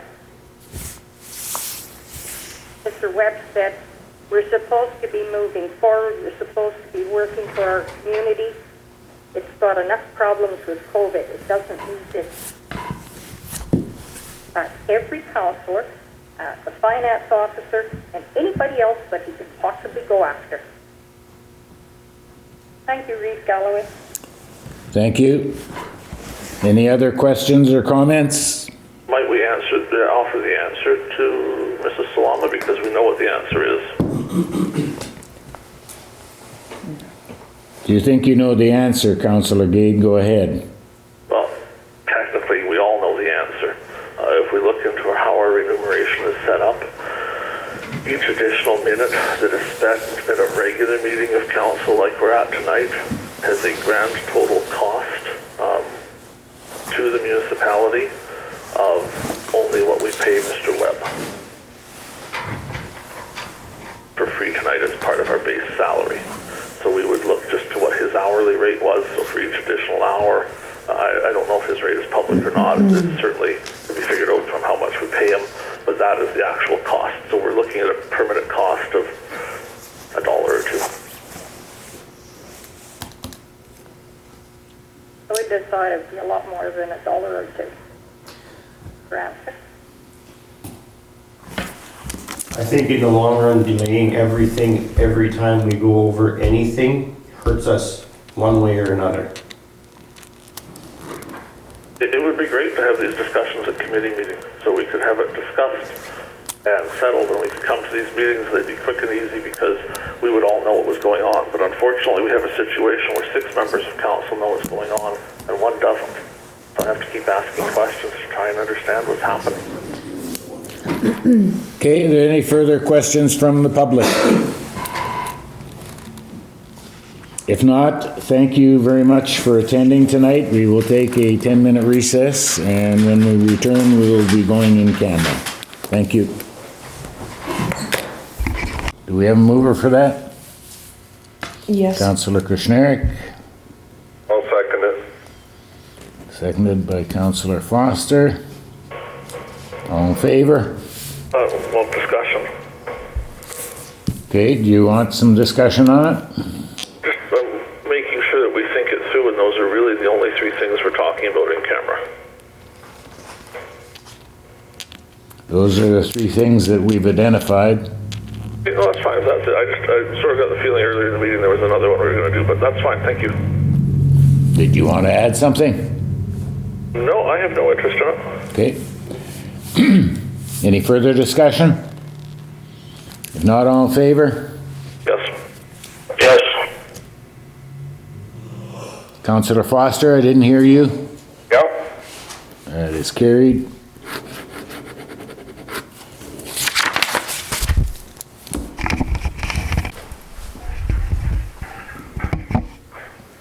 We have a mover for that. You guys on the phone can move too, you know. Yep. I'll move it. Councillor Foster, seconded by I can second it. Councillor Pierrepont.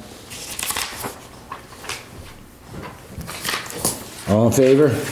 Yes. Yes. That's carried.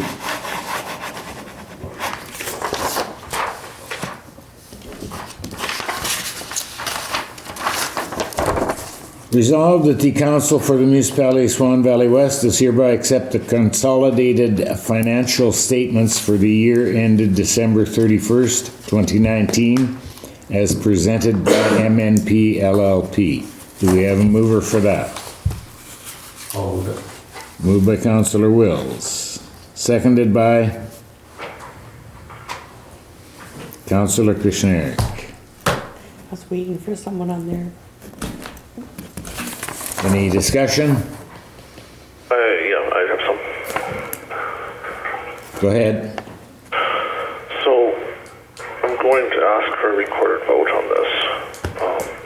And it's my intention to vote against it. I want to share my reasons for why. Certainly, we do need to, at some point, pass the financial statements. It's advantageous to do that before the end of December, because it allows our accounting system to be brought up to date with the changes and proceed on to the next year without causing a bunch of further issues for the staff. But,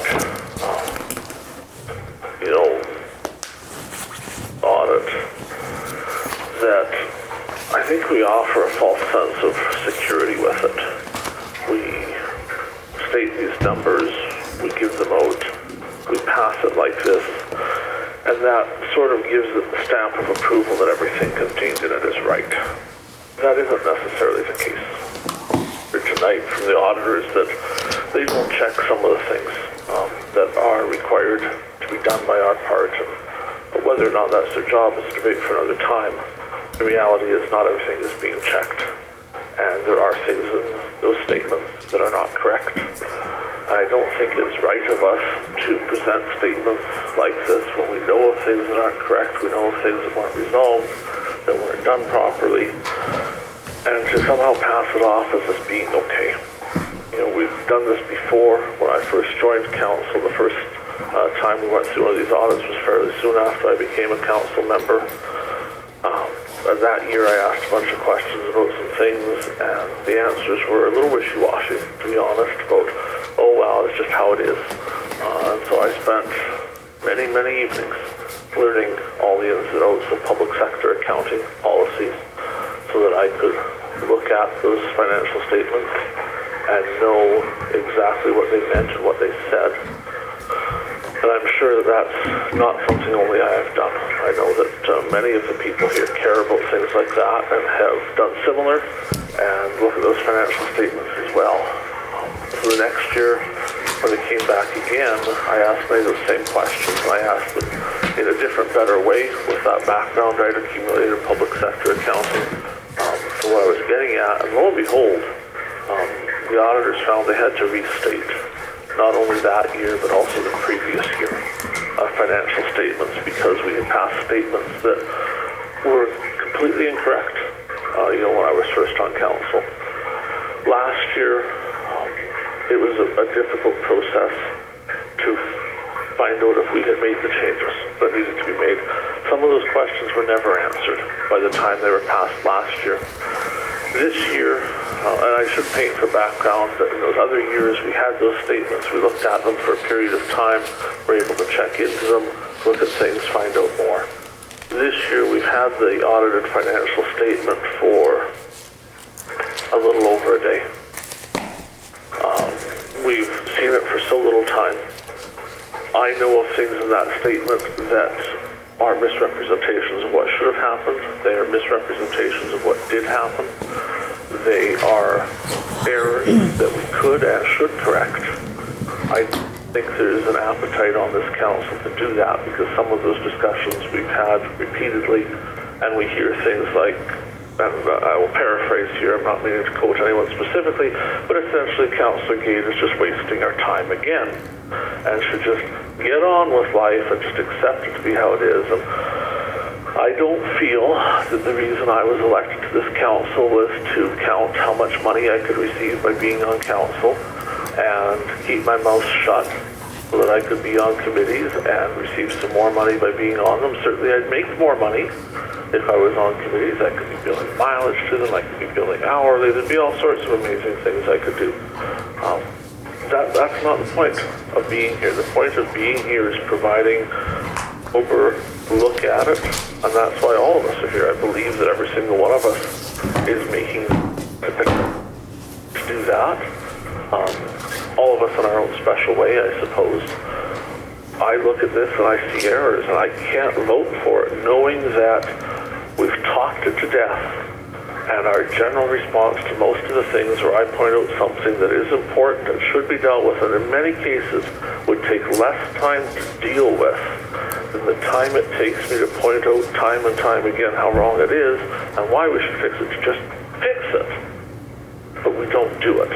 And we sit in silence and we won't talk about the reasons for that, we won't do this, we won't do that. But these financial statements misrepresent the amount of money that should have been charged to residents of the LUD of Benito. They are not correct. They are not accurate. They do not hold with municipal law. They don't hold with the things we should have done. And for that reason, I'm going to be voting against it. And I really think we should, I understand it's going to probably pass in a few moments' time. We should do a better job. We should be accurate. When we know there's mistakes, we should fix them. These are people's lives. We've seen earlier tonight people that are affected by this and are afraid of losing their houses because of the amounts that are charged. And, you know, quite frankly, a lot of the time, we can't even keep our answers straight. Some of the discussion we heard tonight, I've been fact-checking that with what's actually written on paper. It's simply not true. We can't keep the dates, we can't keep the amounts, we can't keep any of it straight. And yet somehow here we are running a municipality, and the idea that we can take, as we saw with the August financial statements, that we had a minute or two on a statement that's been seen for a couple minutes and pass it without a single question. We can pass these without anybody having any questions except me. It really bothers me, and that's why I'm voting against it. Not because I don't think we need it passed, because we need to not waste staff's time come January with them not being able to work in 2021 and the computers. We could have been dealing with this months ago. We could have fixed all of these things. And here we are again for another year, knowing it's wrong, and just headlong through it anyway. So that's my discussion on it. I'm going to vote against That's it. okay, next time. Okay, any other comments? It's fine. If not, we'll call the question. Councillor Blosha. Yes. Councillor Kushniryk. Yeah. Councillor Wills. Yes. Councillor Pierrepont. Yes. Councillor Foster. Yes. Councillor Gade. No. And I am a yes. The resolution is carried 6-1.